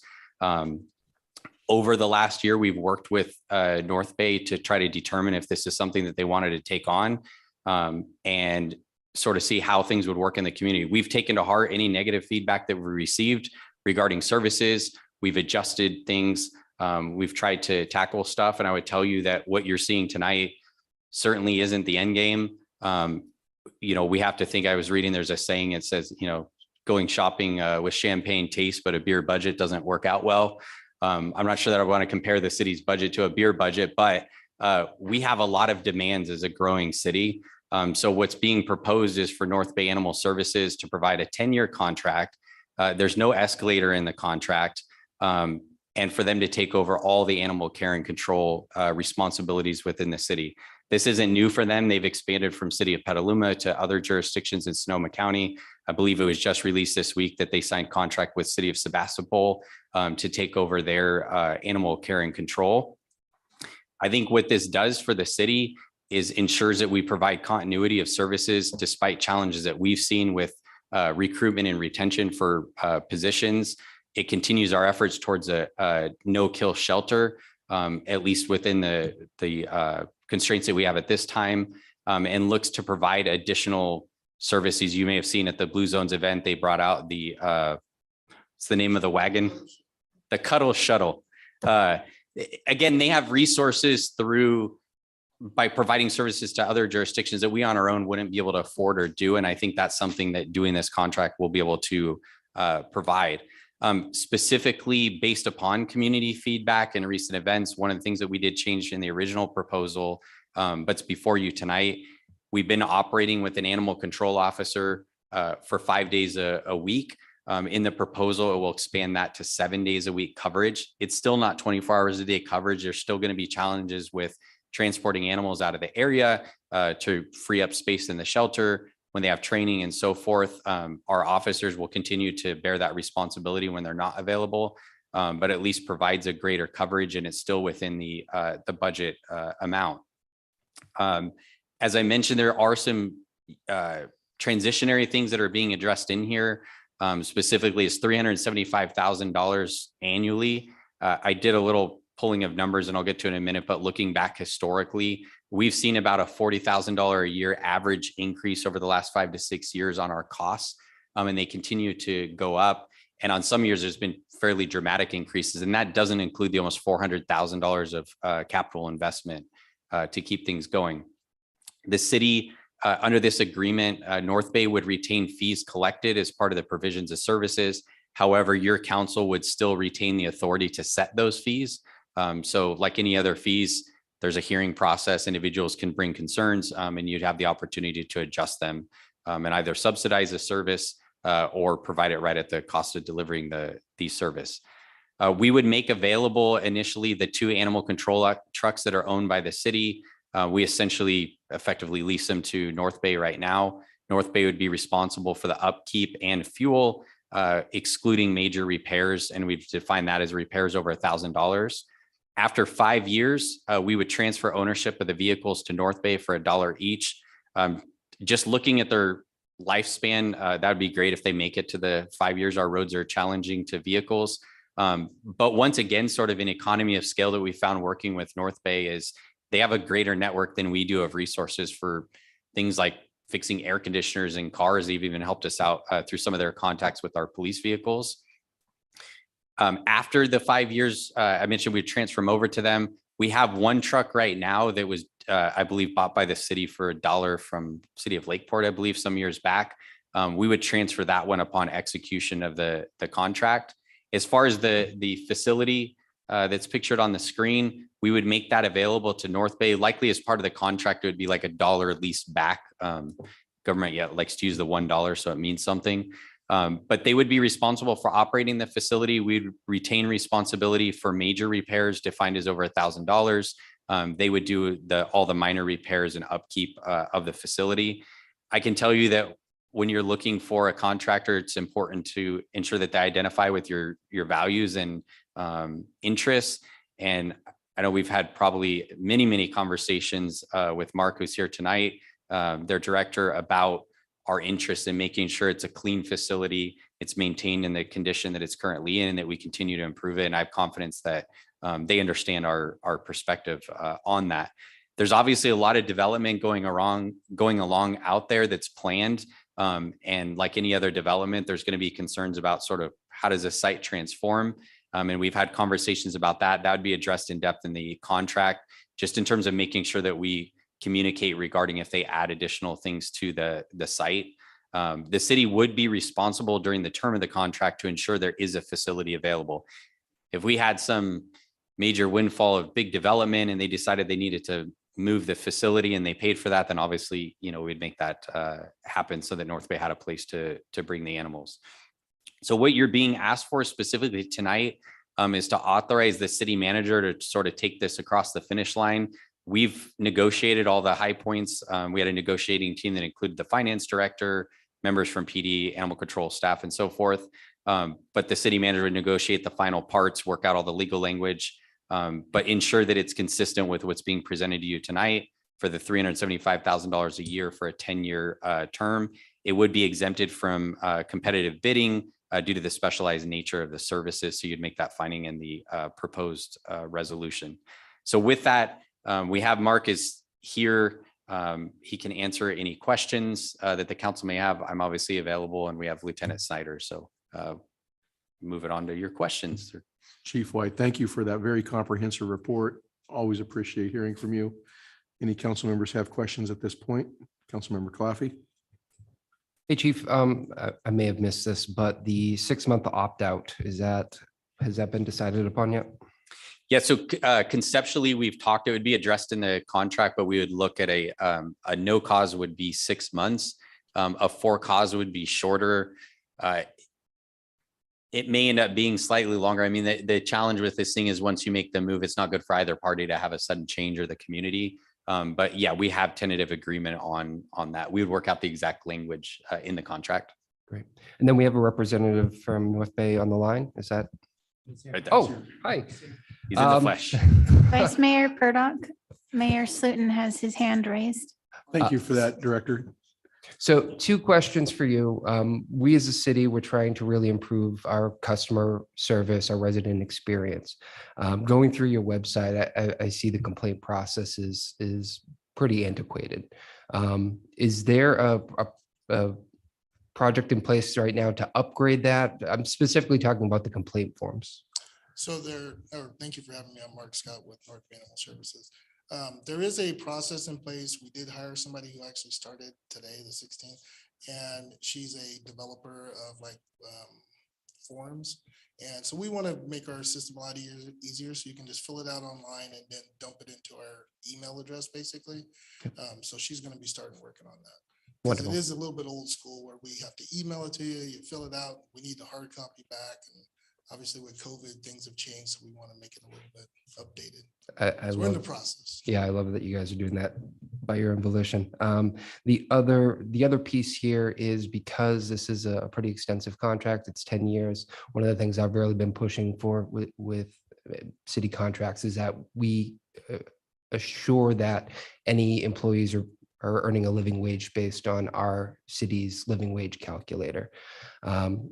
Is that the case for, well, I guess this is more for city staff if this is something we can include in the contract, but I just wanted to make sure that that is a goal that you guys would be aligned to. I can speak to that now, and definitely if you want to put it in there, we can, but we hired staff back in December, I think it was when we first started. They started $18 an hour.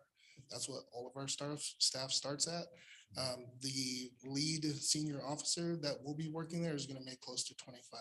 So that's well above what they already make, which I think is like, $9 difference. So they're already, being taken care of because we ask a lot of them. We also want to take care of them as well.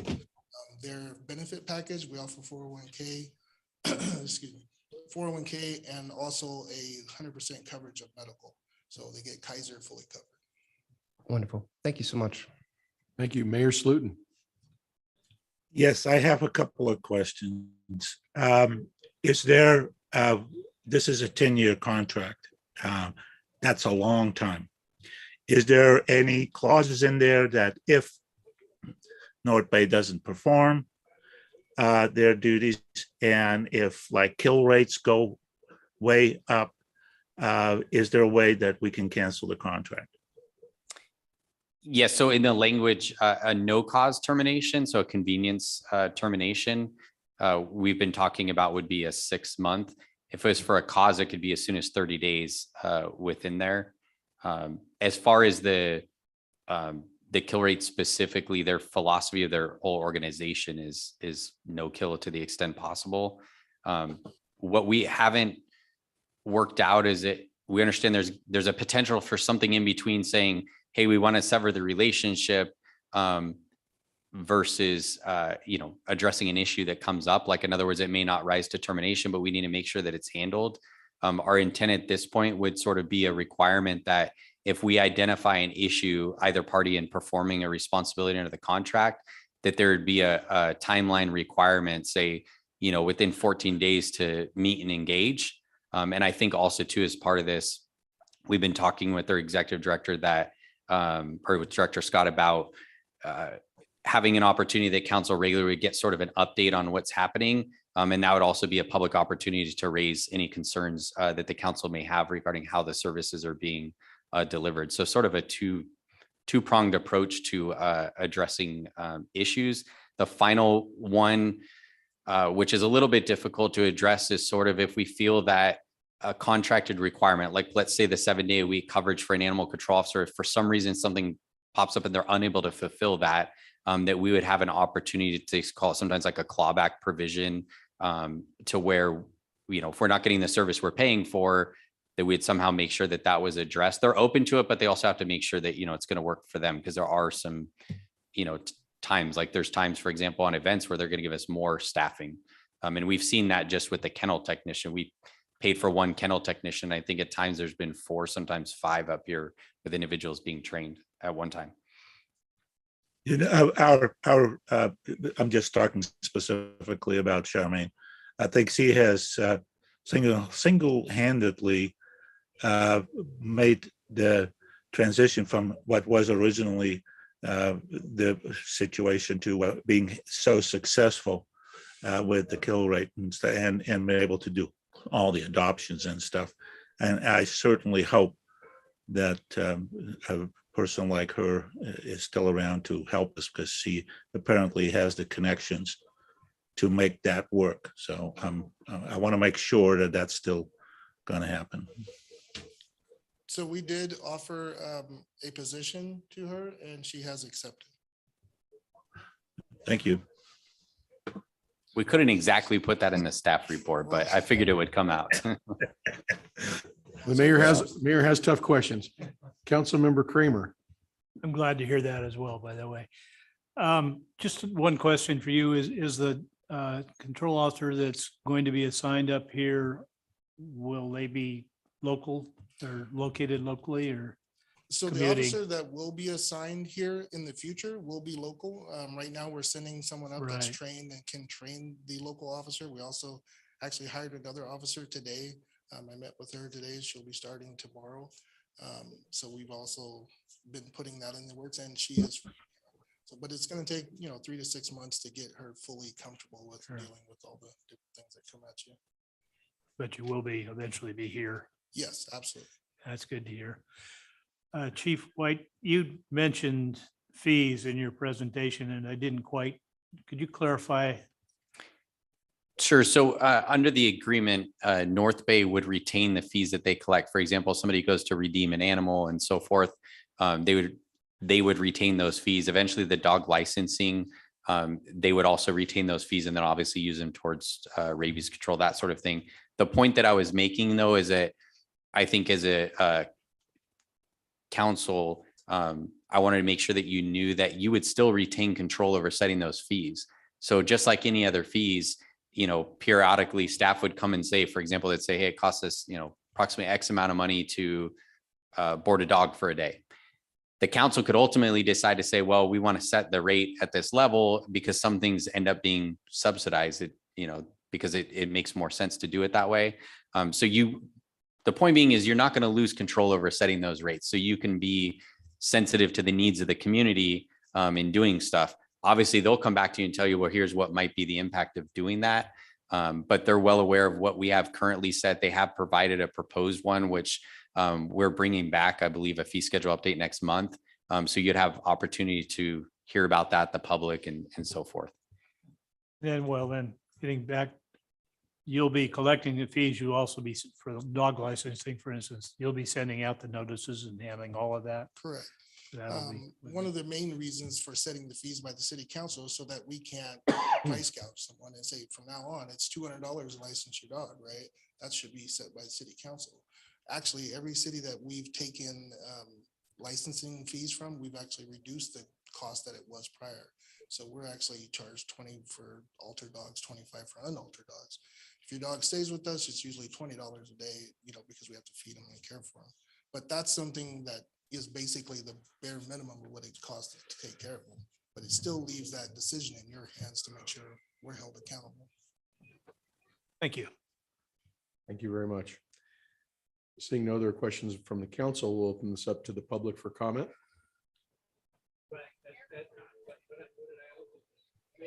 Sir, would you mind introducing yourself, and are you a resident of Clearlake? I'm the guy that supposedly is going to be taking care of a lot of properties soon. I believe that. We're going to need to insinuation talk was- about that.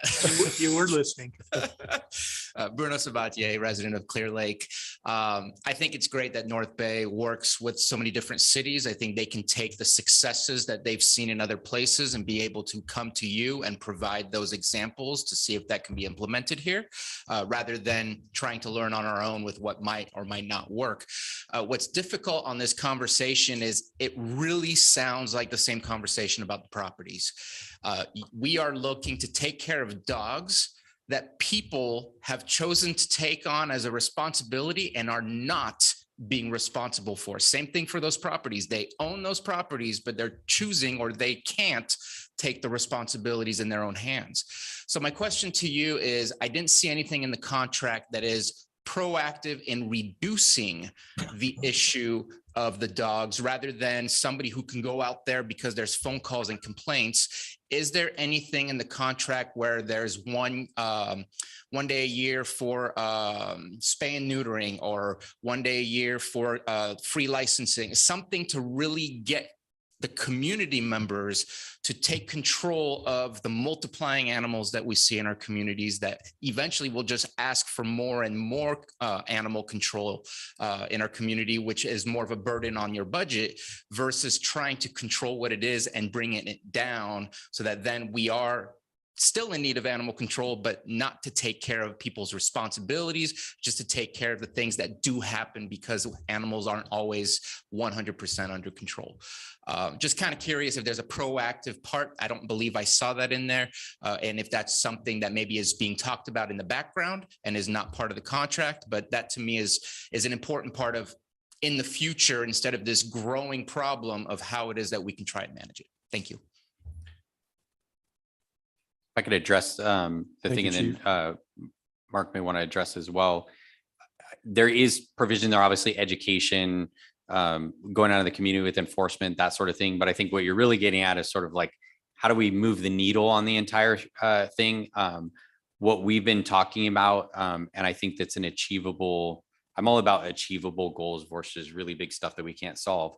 One of the things we've been talking about are the aggressive animals. So that's something that's a much smaller subset of the animals that are out in the community. It's an area where, in talking with Mark, he has recommendations on updating the city code. By entering into a contract like this, he can take care of all the day-to-day stuff and overseeing it and supporting Charmaine and the staff down there with dealing with that. And then we can take on those other responsibilities of working with city attorney to draft ordinances and update it. And then obviously we're very good on the enforcement side of that, right? If we issue administrative citations and so forth, to start addressing that. The bigger picture thing, I think they're well aware of the challenges that we have. I don't know that any of us have a really good answer, because it seems like, once again, there's a big call for action to take care of the issue, but things that we might do that other cities have done, for example, breed restrictions, right? We know that there's animals that we get in that are really hard to adopt out. That's why cities implemented breed restrictions. I don't feel like there's support for that in the community. But I think it'll be things that we'll continue to talk about. And, I'm a big fan of letting them, come and report periodically to the council and say, here's what issues we're seeing and so forth. And then we can be responsive. And by being financially responsible with this contract, as we hopefully get additional revenues through economic development and that sort of thing, then we can say, hey, we've got $50,000 to put towards X goal. The last thing that I did want to add is that their approach to release of animals is something that we haven't been able to do. We've tried to it, but they make sure that as animals go out, they're spayed, neutered, all up to date on everything. And it's not for a lack of trying on our part. It's literally access to resources, stuff like that. They have a much greater network of resources. So that said, I don't know if you want to add anything else, Mark, to that. I mean, the reality is he brings up really good, concerns. And the only way I can really address it without having a hard number to say like, oh, we have to do 400 of these or 200 of those, is to really just tell you our history of where we've been. We started last July. We've done over 240 cats that were transferred out. Yesterday, we took 30 cats and took them out of the Clearlake shelter. 30 cats having a litter in 1 year, that's 360 cats. Right. So just by removing them, getting them altered, even if they came back, you're not going to have that additional increase in problem. So the work that he's talking about is kind of just what we do every day. We pulled the dogs that were from that home that was running amok throughout the city. We pulled 3 from the house that we were able to get. When we went back to get the rest, they're gone. So it's the daily work, the checkup, the following up, all that's part of it. But to have a hard number to say we have to reach this goal by the end of the year, like we've already surpassed that just by doing the partial contract that we're already doing. So anything further is just going to enhance off of that. I appreciate that. And then just a second, Councilmember Kramer. Chief, thank you. Your mind was working just as mine was for Supervisor Sabatier's comments. As a legislative body, I think we can enact ordinances that could mitigate some of those problems and make animal owners more responsible for their pets. Councilmember Kramer. Yeah.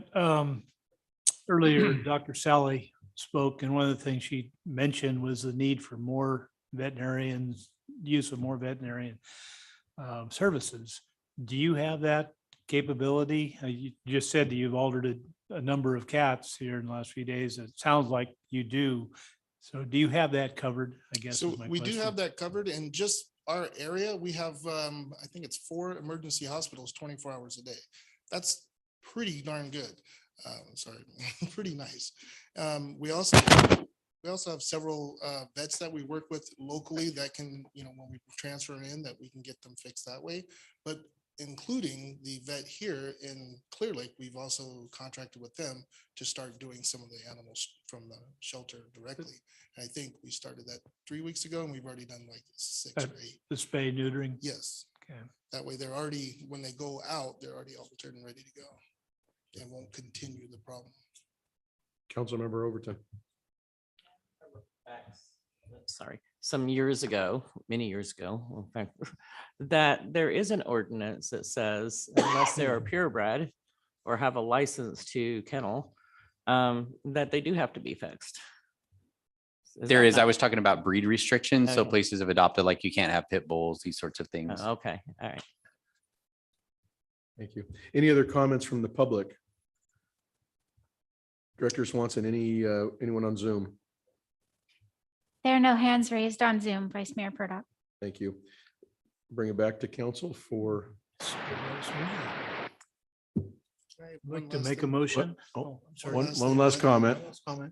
Sorry, I know we passed. I just want to say thank you to everybody that's been super helpful. Dr. Sally, Charmaine's been amazing trying to figure out how to balance this all. It's a very heavy load, and they've been carrying it thus far. And success to me looks like when they're up here saying, hey, this is a good thing, because they know. Sir, I want to thank you. Thank you. I want to thank you for your professionalism, your willingness to be here late at night for silly council meetings, and to give your reports out. It truly is appreciated. Thank you. Thank you. Now, Go ahead.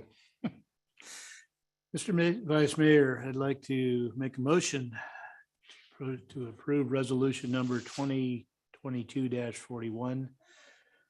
A resolution of the city can read by title only. A resolution of the City Council of the City of Clear Lake authorizing the city manager to negotiate and execute a contract with North Bay Animal Services for the provision of animal care and control services.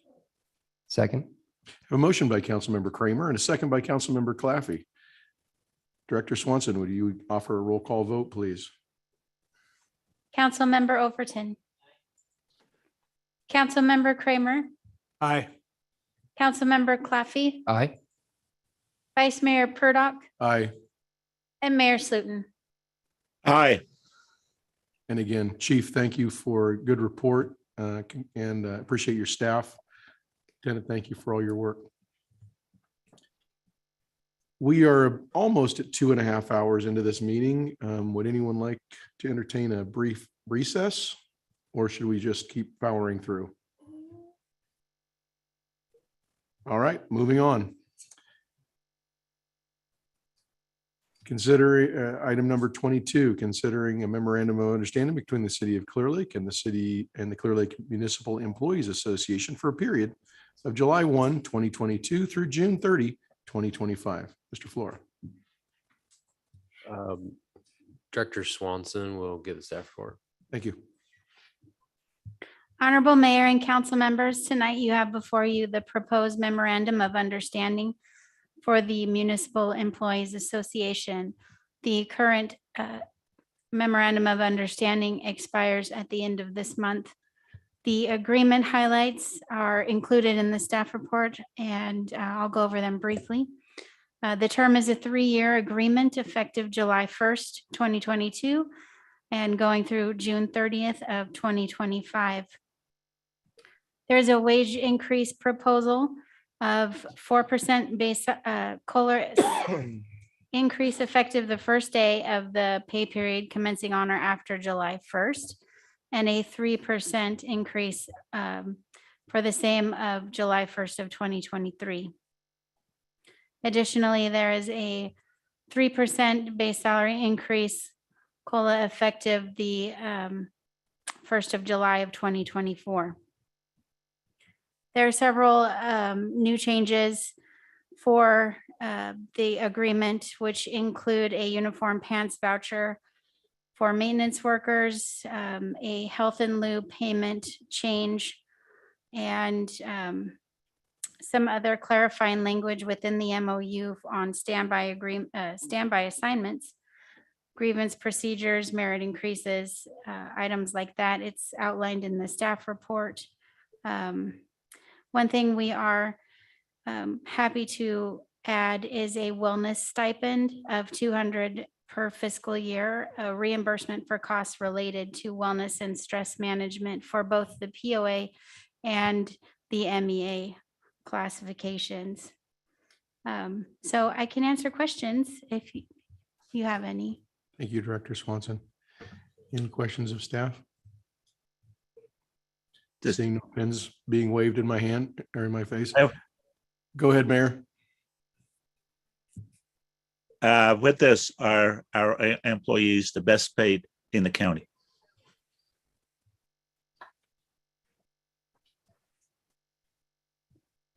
I believe that we are the highest in 99% of our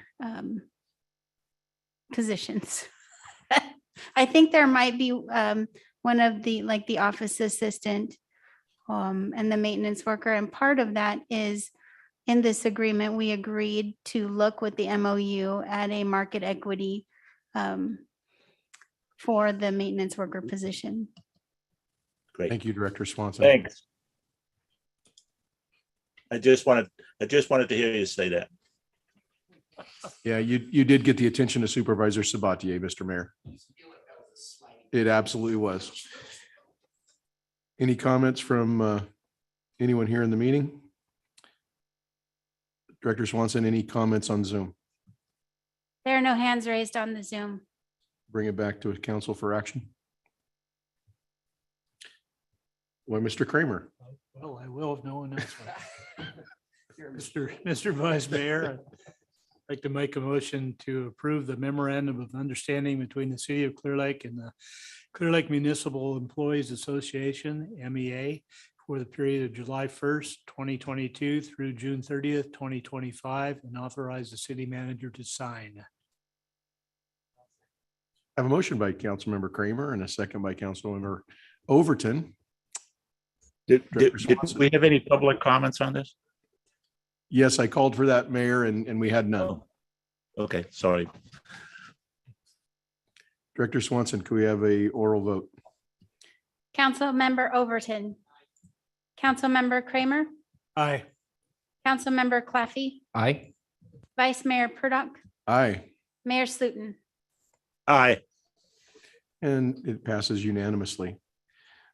Moving on to item 23, consideration of a memorandum of understanding between the city of Clear Lake and the Clear Lake Police Officers Association for a period of July 1, 2022 through June 30, 2024. Mr. Flora or Chief White? Director Director Swanson? Swanson. Director Swanson. Had to be one of the three of them. I almost hit everybody. Honorable Mayor and council members, tonight you also have before you the proposed memorandum of understanding for the Police Officers Association. This is a 2-year agreement effective July 1st and ending June 30th of 2024. Additionally, many of the provisions are the same as the MEA.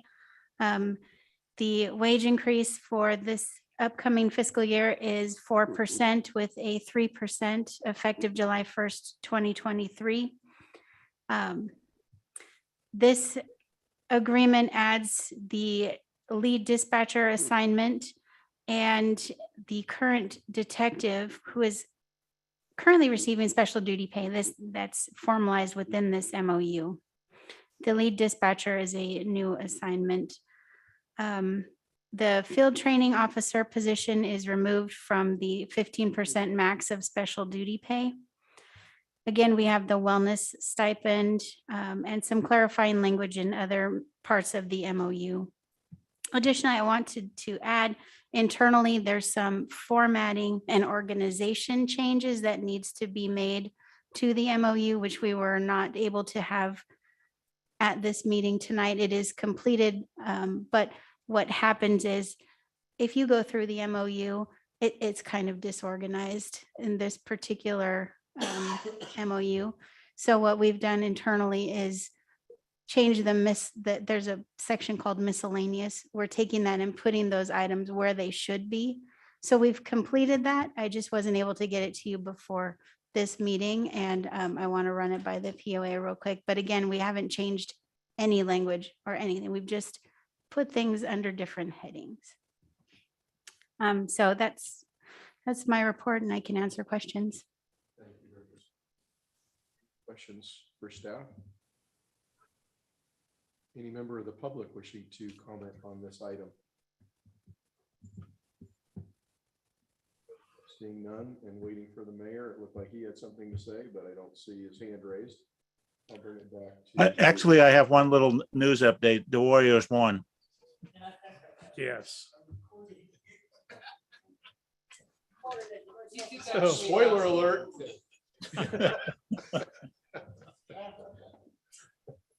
Oh, Mr. I think Mayor. that was aimed at Councilman Clapper. I just wanted to know that Mr. Claffey heard that. There'll be no more vacation for you.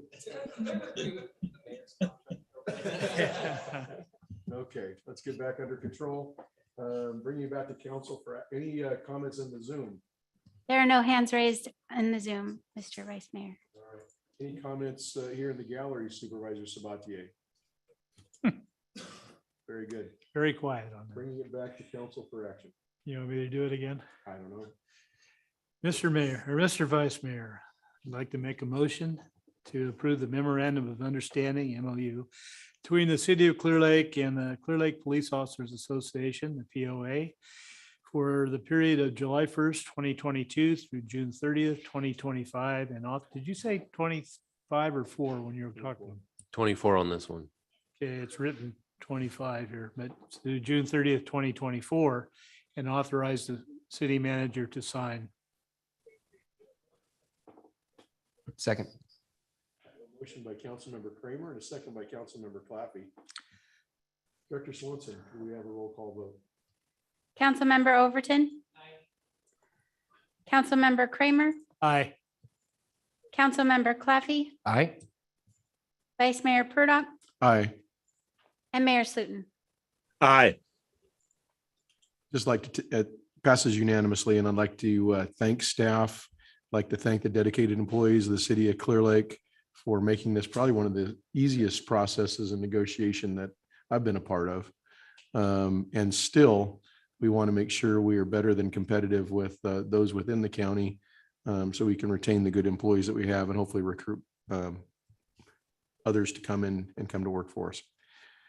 Moving on to item 24, lease with Dell Financial Services for computer workstations for the police department. Chief White. Got that one right. Good evening again. This item is for renewing our lease. Our lease is up, so it's time to get new computers. The good news for this one is the amount is less than our prior lease. So typically costs all go up, but this works out in our favor. The reason why this isn't on consent is it does require you to make a finding to exempt it from competitive bidding. The reason is Computer Logistics, who provides the computers, maintains our police network. There are certain requirements to service that network, so it makes financial sense to go with them. However, they are leased through Dell, and they're the standard computers that are offered under the various competitively bid contracts. So I can answer any questions. Otherwise, we would ask for you to adopt the resolution as proposed. And thank you, Chief, for that background. Any questions for Chief White on this item? Any comments from the public, including Zoom? There are no hands raised on the Zoom, Mr. Vice Mayor. Thank you, Director Swanson. Bring it back to council for action. Yeah, Mr. Vice Mayor, this is really an easy one. We get new computers and it costs us less. Did I understand that correctly? That's correct, and it's already budgeted. In this economy. Yes, Mr. Vice Mayor, I'd like to make a motion to approve resolution number 2022-38 and read by title only. A resolution of the City Council of the City of Clearlake authorizing the Chief of Police to enter into a lease with Dell Financial Services for computer replacements from Computer Logistics. Second. I have a motion by Councilmember Kramer and a second by Councilmember Claffey. Madam Clerk, we have a roll call vote. Councilmember Overton. Councilmember Kramer. Aye. Councilmember Claffey. Aye. Vice Mayor Purdock Aye. and Mayor Slutin. Aye. Thank you, Chief. Moving on to item 25, an ordinance amending the Clearlake Municipal Code relating to traffic and parking regulations under ordinance number 263-2022. Chief White. Thank you. This item relates to updating our parking and traffic regulations. I'm going to go through each of the items, and then I expect there's probably going to be some questions, but hopefully I can make it out of here tonight without getting into any trouble. So first item in the proposed change is parking in excess of 72 hours. Your council already has an ordinance in place regarding this. However, there are some nuances that individuals do to circumvent the intent of the regulation. By way of background, 72-hour parking regulations are very common throughout the state of California and are authorized by the vehicle code. The proposed change would add a requirement that if the vehicle is tagged for violating the section, so they put the notice on it that it's been parked in violation of it, that it would have to be moved at least 500 feet away from the location it was tagged.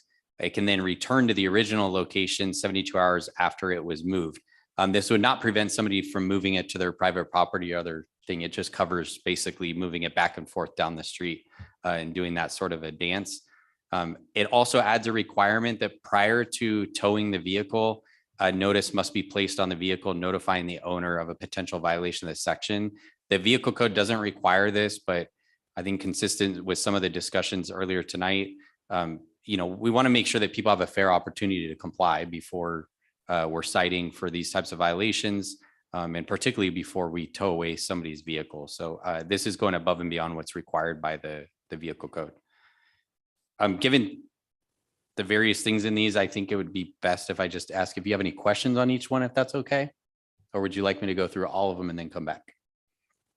I like your first option. Okay, any questions on number one? Okay, seeing none. On to number two, parking vehicles on unimproved property. So the zoning code has addressed this for quite some time, right? There's uses of property, and it was even mentioned earlier tonight that you have to establish primary uses on properties typically before you start using them for secondary uses. And using a vacant parcel right in a residential neighborhood to store vehicles is not something that would be consistent with the zoning code. From an enforcement side, though, it's somewhat challenging because there are specific requirements with how you enforce the zoning code, how it's administered, and so forth. What this would provide is that you cannot park or store vehicles on unimproved parcels. And it would be consistent with the intent of the zoning code and address the blight that's caused by usage of these vacant parcels for parking that's opposed to their intended use. There are some exceptions listed in there, and obviously this isn't going to impact, for example, like the farmer who has their tractor and that sort of thing. It's a very specific use that you've probably all seen it, that impacts the community. The other thing is there's exceptions in there for somebody, say they have to cut down trees or something on there, so they need to drive their vehicle on there, load it up. Any sort of legitimate work, that's not what we're after. We're after people just taking a residential parcel and turning it into a parking lot, or even a commercial one that's not intended for that use.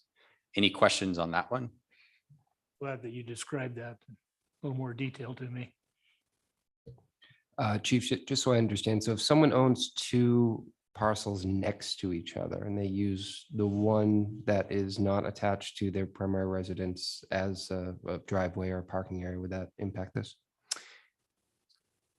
It would, and I think that's something the city manager and I have talked about. We have that challenge in the city. I'm not sure that, I think it's something that has to be addressed in the zoning code. There are some cities that have said that if you have adjacent parcels that you can do secondary uses on it, but I know there's also challenges, so I don't want to step too much in that thing. But yes, letter of how it's written, it would certainly prohibit that sort of activity if a primary use was not established on the second one, but I'm going to let the city manager talk. Yeah, I mean, what Chief White is saying is correct. We do run into that from time to time, and consistent with the intent of the zoning code, the option for property owners who want to do that is to merge the two lots together into one lot, and then they're able to store vehicles on that property that has a residence consistent with other sections of the municipal code. I believe too, there's a process for the temporary, if somebody had an unusual circumstance, they could come in, explain it, and they get a timeline. Correct. Yeah. Thank you. Okay, the next item, no parking areas. So most city ordinances have a section that mirrors sort of what's being proposed. But for some reason, we didn't have it in our code. So simple things like the city engineer determines it's unsafe to park in a delineated island in the middle of a roadway. We didn't have anything specifically addressing that. The same issue too is when your council closes a road, it says that it needs to be closed for a specific function and we need it cleared out. We didn't have language that said how we would exactly enforce that. Part of that comes from when the city was incorporated, we adopted a bunch of county codes by reference. So this is more or less a cleanup thing, but there are a couple of things I wanted to point out. It adds into there the linkage between the vehicle code, which allows for removal of vehicles. So we've had several big construction projects in the city, and it sounds like we'll have a lot more hopefully here in the near future, to where, for example, a road's been closed due to construction. This clarifies that if it's posted with the notices provided by the vehicle code and somebody doesn't move the vehicle, it's clear cut about that vehicle being removed from there. Thank you. Any questions? Okay, the next one, vehicle repairs. So this is again sort of adopting a best practice from other cities throughout the state. This specifically prohibits vehicle repair, dismantling, or similar activities being done on streets, including private streets that are open to the public and in parking lots. It provides an exception for emergency repairs that are necessary to move the vehicle to a more proper place. It prohibits leaving a car or vehicle on blocks, jack stands, or similar equipments on streets and parking lots. That sort of activity constitutes a hazard and contributes to blight, but we don't have a good way to address it right on. So this provides us a mechanism to address it. With regards to the definition, so we have a somewhat unique situation where we have a number of streets that to the average public, you wouldn't know that they're not city owned, right? So the intent is to regulate that. We are not regulating that if you have a parcel and you have your own little private road through there, we have no interest in going on and dealing with the road situation in there. It's the streets where you basically can't tell. It's held open for public access. Any questions on that one? No, sir.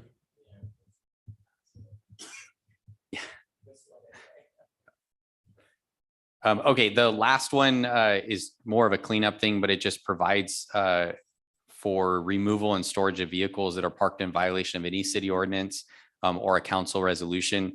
The California Vehicle Code gives your council the authority to do this. But again, sort of the code wasn't clear on when and how this could be done. So this just implements the California Vehicle Code with respect to the items. Your council would still retain jurisdiction on any sort of closure orders to determine could vehicles be towed from there or could they not? And the concern about the public being notified on these, they would have to on any of the ones where vehicles are going to be towed, there has to be signs posted. And I think that that's something that sort of in the context of all this, as we sort of grow into the next evolution of the city, that we could do a better job out of putting up signs and that sort of thing. As we improve the roadways, they're no longer dirt roads. We'll have to consider that in projects. Thank you, Chief. Any questions at this point? I'd like to open it up to the public for any comment or question. Any member of Zoom?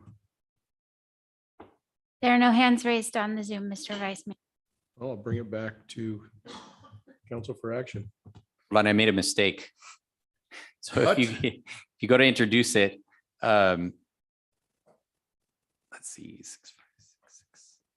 8-6.8 should be 8-6.7 and 8-6.9 should be 8-6.8. It's a clerical thing on the numbering. Thank you, Chief, for that clarity. 8.6 should be 7.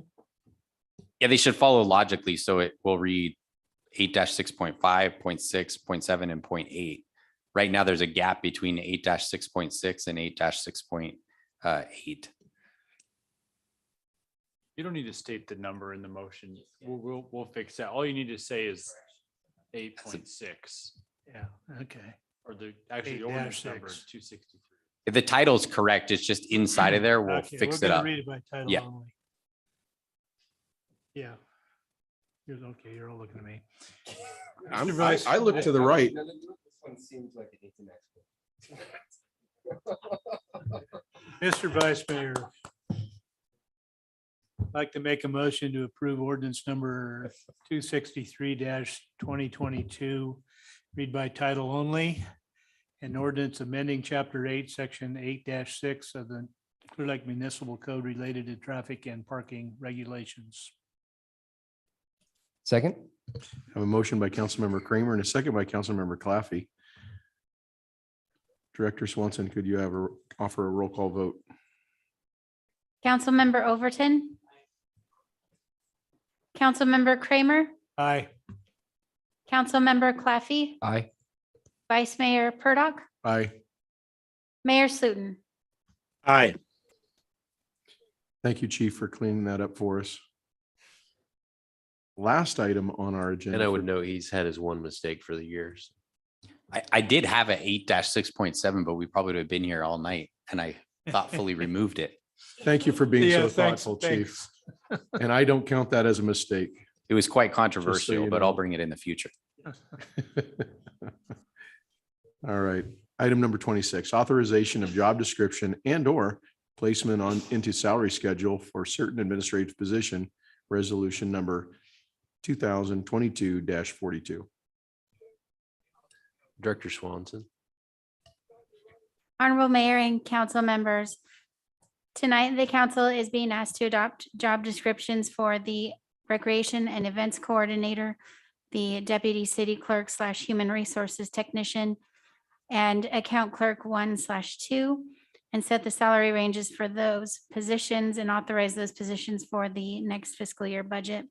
Additionally, the council is being asked to authorize the dispatcher aide position and set the salary range by resolution for the next fiscal year budget as well. Earlier tonight, your council heard a presentation, well, briefly during the budget workshop on the creation of the Recreation and Events Division within the Administrative Services Department. The authorization of this entirely new division will necessitate the creation of personnel classifications not currently within the classification plan. Additionally, it logistically makes sense to redistribute some of those job duties currently found in the Facilities Coordinator / Deputy City Clerk position to exclude those found within the new job description of Recreation and Events Coordinator. So the Recreation and Events Coordinator will serve as the new Recreation Program and Event Coordinator for the city. This position will assist in creating recreation programs for all ages, oversee city-owned facilities and properties, and organize city-sponsored events, and assist the community with the process of using city facilities for special events. This is something that we are really excited to introduce, and I, for one, who have lived in this community most of my life, I am super excited and to bring this to fruition. So with the split of facilities duties from the current facilities coordinator deputy city clerk position into this new position, we are also asking to adopt a deputy city clerk / human resources technician position and have that position continue with human resources and risk management duties. So additionally, as finance department reviews their ongoing procedures and functions, staff is proposing a split of the current account clerk position into 2 classifications, which is similar to the way the maintenance worker 1 and 2 is split.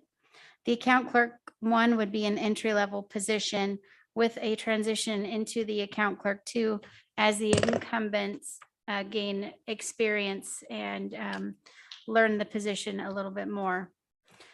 That's an opportunity for advancement within the department, and it's crucial to recruitment and retention.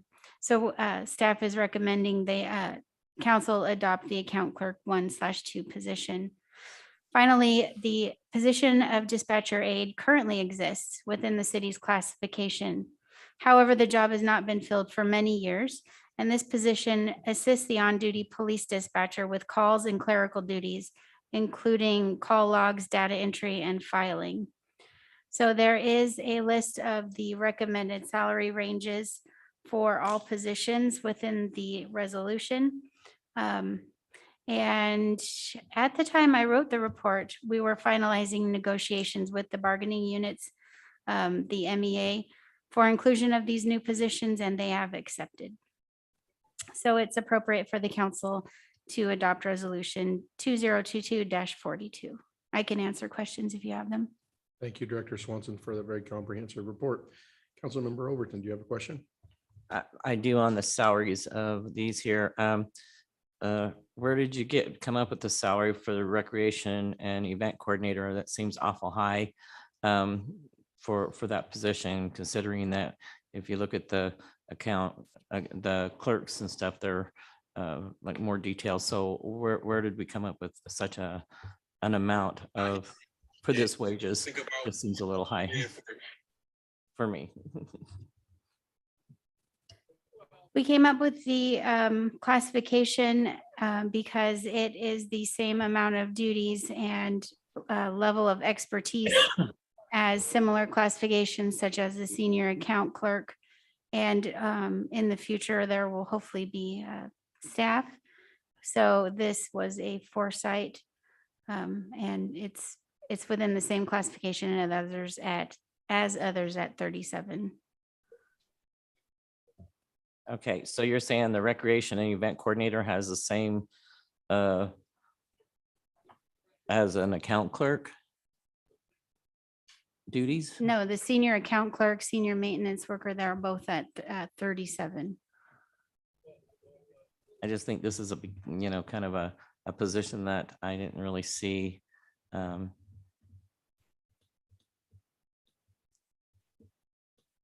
just questioning the amount that it's starting off at for a new position in our city.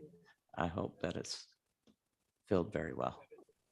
Well, I mean, it has a little bit different responsibilities. The account clerk, there's more technical responsibilities.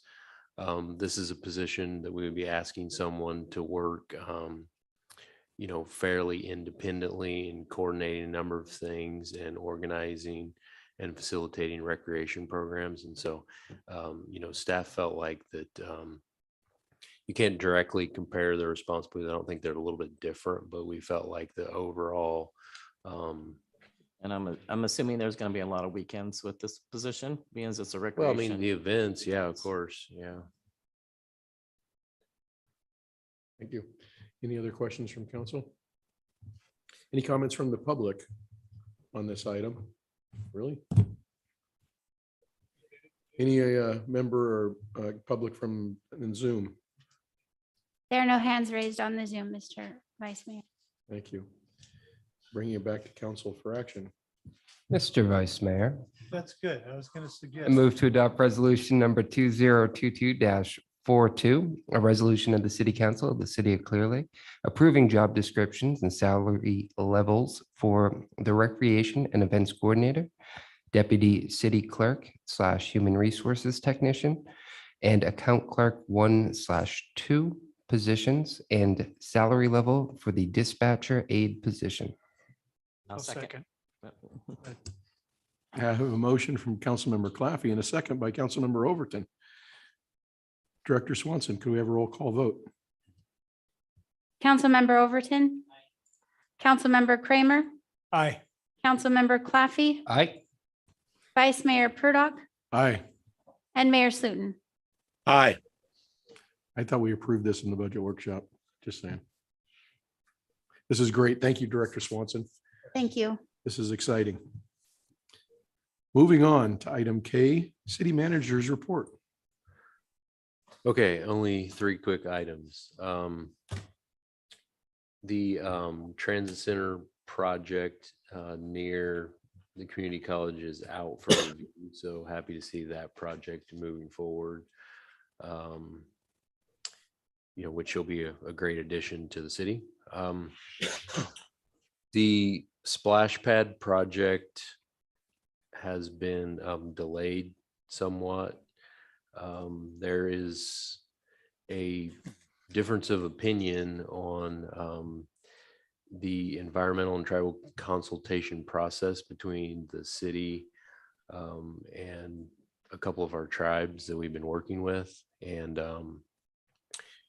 we believe that we've exceeded our legal responsibility related to consultation. And but in an effort of collaboration, we're attempting to work collaboratively and sort of identify a path forward that has the least resistance and certainly gets that project accomplished for the children in our community. So I just wanted you to know that. If there's additional details you would like, I'd be happy to talk to you individually about that. But we're hoping to get that on track and under construction soon, but that day has been delayed. The final thing, all of you have been registered for the Cal Cities Conference in Long Beach.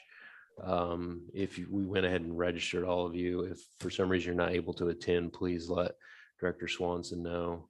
But we have moved forward with setting up those accommodations. So, there's some travel things and whatnot that we'll need to coordinate with each of you, but hopefully you can all attend. So with that, that's my report. Thank you. Mr. Flora, what is the date of the Cal Cities? Do you recall? I knew you were going to ask, but I didn't look it up. Do you know? Just so it's in the record.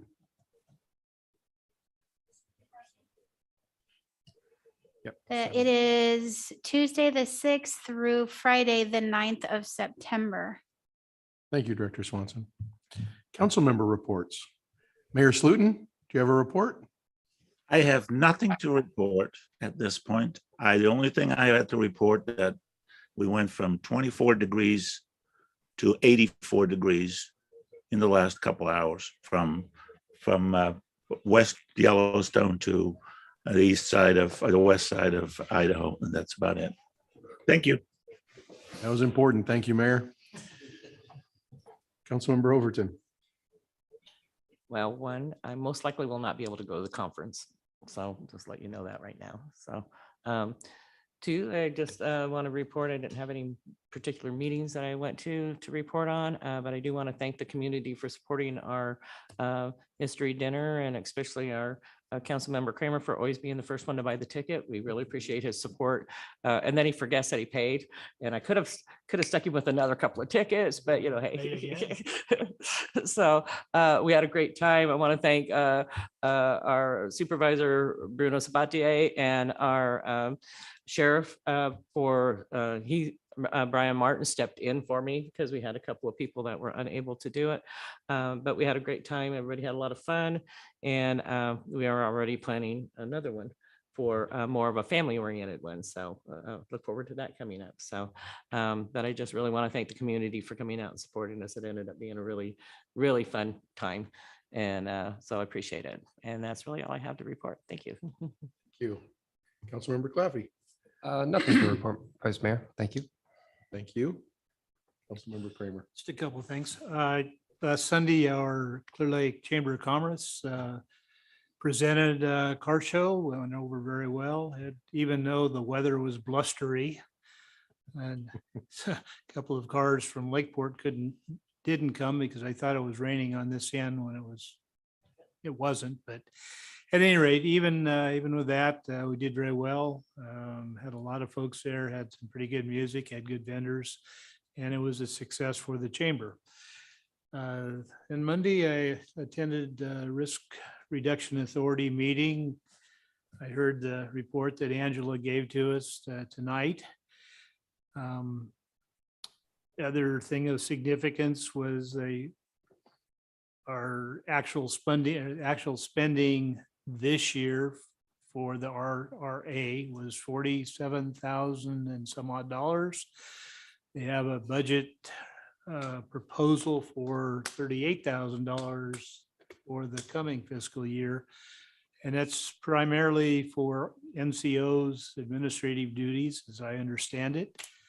I believe that they're gonna, the county, I think, well, I know the county, the two supervisors there have indicated that they would be providing their discretionary funds in the amount of $25,000 to support the RRA next year. And we'll probably be asking both cities and other agencies in the county, including the fire districts, to put up monies to make, they're looking for, have a goal of $50,000.